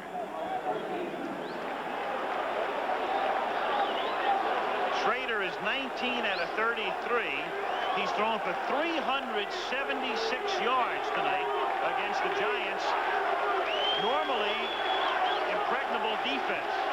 You don't worry about Jay Schrader. I'm sure that Joe Gibbs, even though he's not even played 1 full season yet, you don't worry about this young man. He has command of himself. The team believes in him. He has a lot of poise. and he has great athletic talent. Monk and Clark are both to the left. Didier is wide right. And it's underthrown at the 35 for Keith Griffin, who was slotted on the play. 2nd and 10. 1:28 to go, and 1 timeout. Kenny Hill, of course, has returned to the Giants lineup. They are solid back there.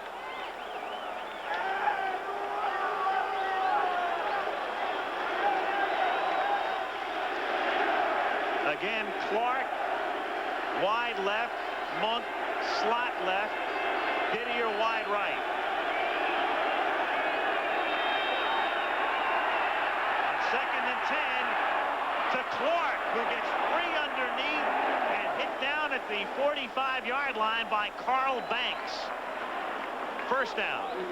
But the clock continues to move. Great effort by Schrader. He was buried. I don't think he even saw the completion. And Clark, who was near the sideline, came underneath across the middle of the field. 1st down at the 46. For Clark again, he's free again at the 37-yard line. He's having an amazing night. 10 catches for Clark. And we'll total it up, but right now the more important thing is this drive, but Clark is close to a record. At the 37-yard line, Schrader has to stop the clock and does with 38 seconds to play. They have 1 timeout, 2nd down and 10, and that's 228 yards tonight for Clark, who is 2 yards shy of the Redskins record held by Monk. This will age coaches rather quickly. Parcells calls Lawrence Taylor over to the sidelines, whispers a word to him. Seconds ticking off. There it is. By the way, the NFL record is 309. Stephon Page, Kansas City against San Diego last year. 2nd and 10.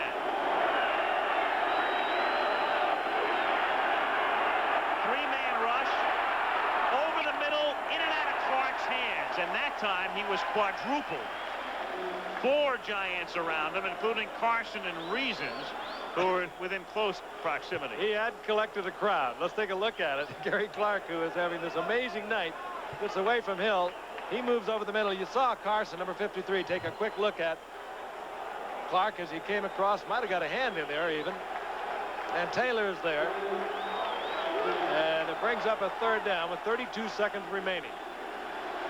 Close to getting a flag on the play. 3rd down, 10 from the 37. Clark and Monk to the right, and the Redskins with illegal motion, and the play is stopped before its inception. It was Joe Jacoby moving on the left side. 66. Ball start prior to the snaps, number 66 offense. Redskins are still alive, but they're going to have to get something rather major. They can't throw anything short anymore. They're going to have to get the ball downfield. There's Jacoby on the move. You saw it, number 66. And right now, they know they're going to have to go upfield. They line up a pair of wide receivers to the right. The man they like to go, the clutch man, and he's been that for years, is Didier. If they cannot get it to Clark, Didier is the clutch man. 3rd and 15. Over the middle at the 30, it is Clark again. Amazing. He's just set a Redskins record, but it's 4th down and 3, and Washington has to use a timeout. 11 catches now for Clark. He's put his name in the Redskin record book. A tremendous night, but it's still 4th down and about 3.5 to come. This was the best catch of the night. He has been spinning defenders around all night. He has been making good catches, but watch this one. See Schrader in trouble, moves to the right to give him a bit of a passing angle, and he comes down with it. That's an amazing grasp and an amazing night for Gary Clark out of a tiny little college. James Madison came to the Redskins out of the USFL a year ago. Had a tremendous year. Last year, 72 receptions, but look at him now, 240 yards on the night. It's 4th down and 3. No timeouts remaining. And so Schrader at the 30-yard line. Not only needs the completion, he needs the guy to get out of bounds as well after picking up the first. You have to think first down, and you have to think then get it out of bounds or get back in the huddle and let me throw an incompletion, and we can regroup once again. But if you don't get the first down, this one's history. Giants by 7. A New York win, and it's Dallas, Washington, and New York tied for first at the halfway mark of the season. They sent Clark to the left this time, Monk to the right. Everybody in the pattern. That's moving again, right side of the Redskins. It's Didier, but again, we've got a flag down before the play. Over the right side, I think it was Mark May this time. False start prior to the snap, number 73 offense. It is 4th and 8. And what they were doing is on the play, they went for Didier, who was slotted on the right side, and he was moving over the middle. So 4th and 8 at the 35. Clark left, Monk right.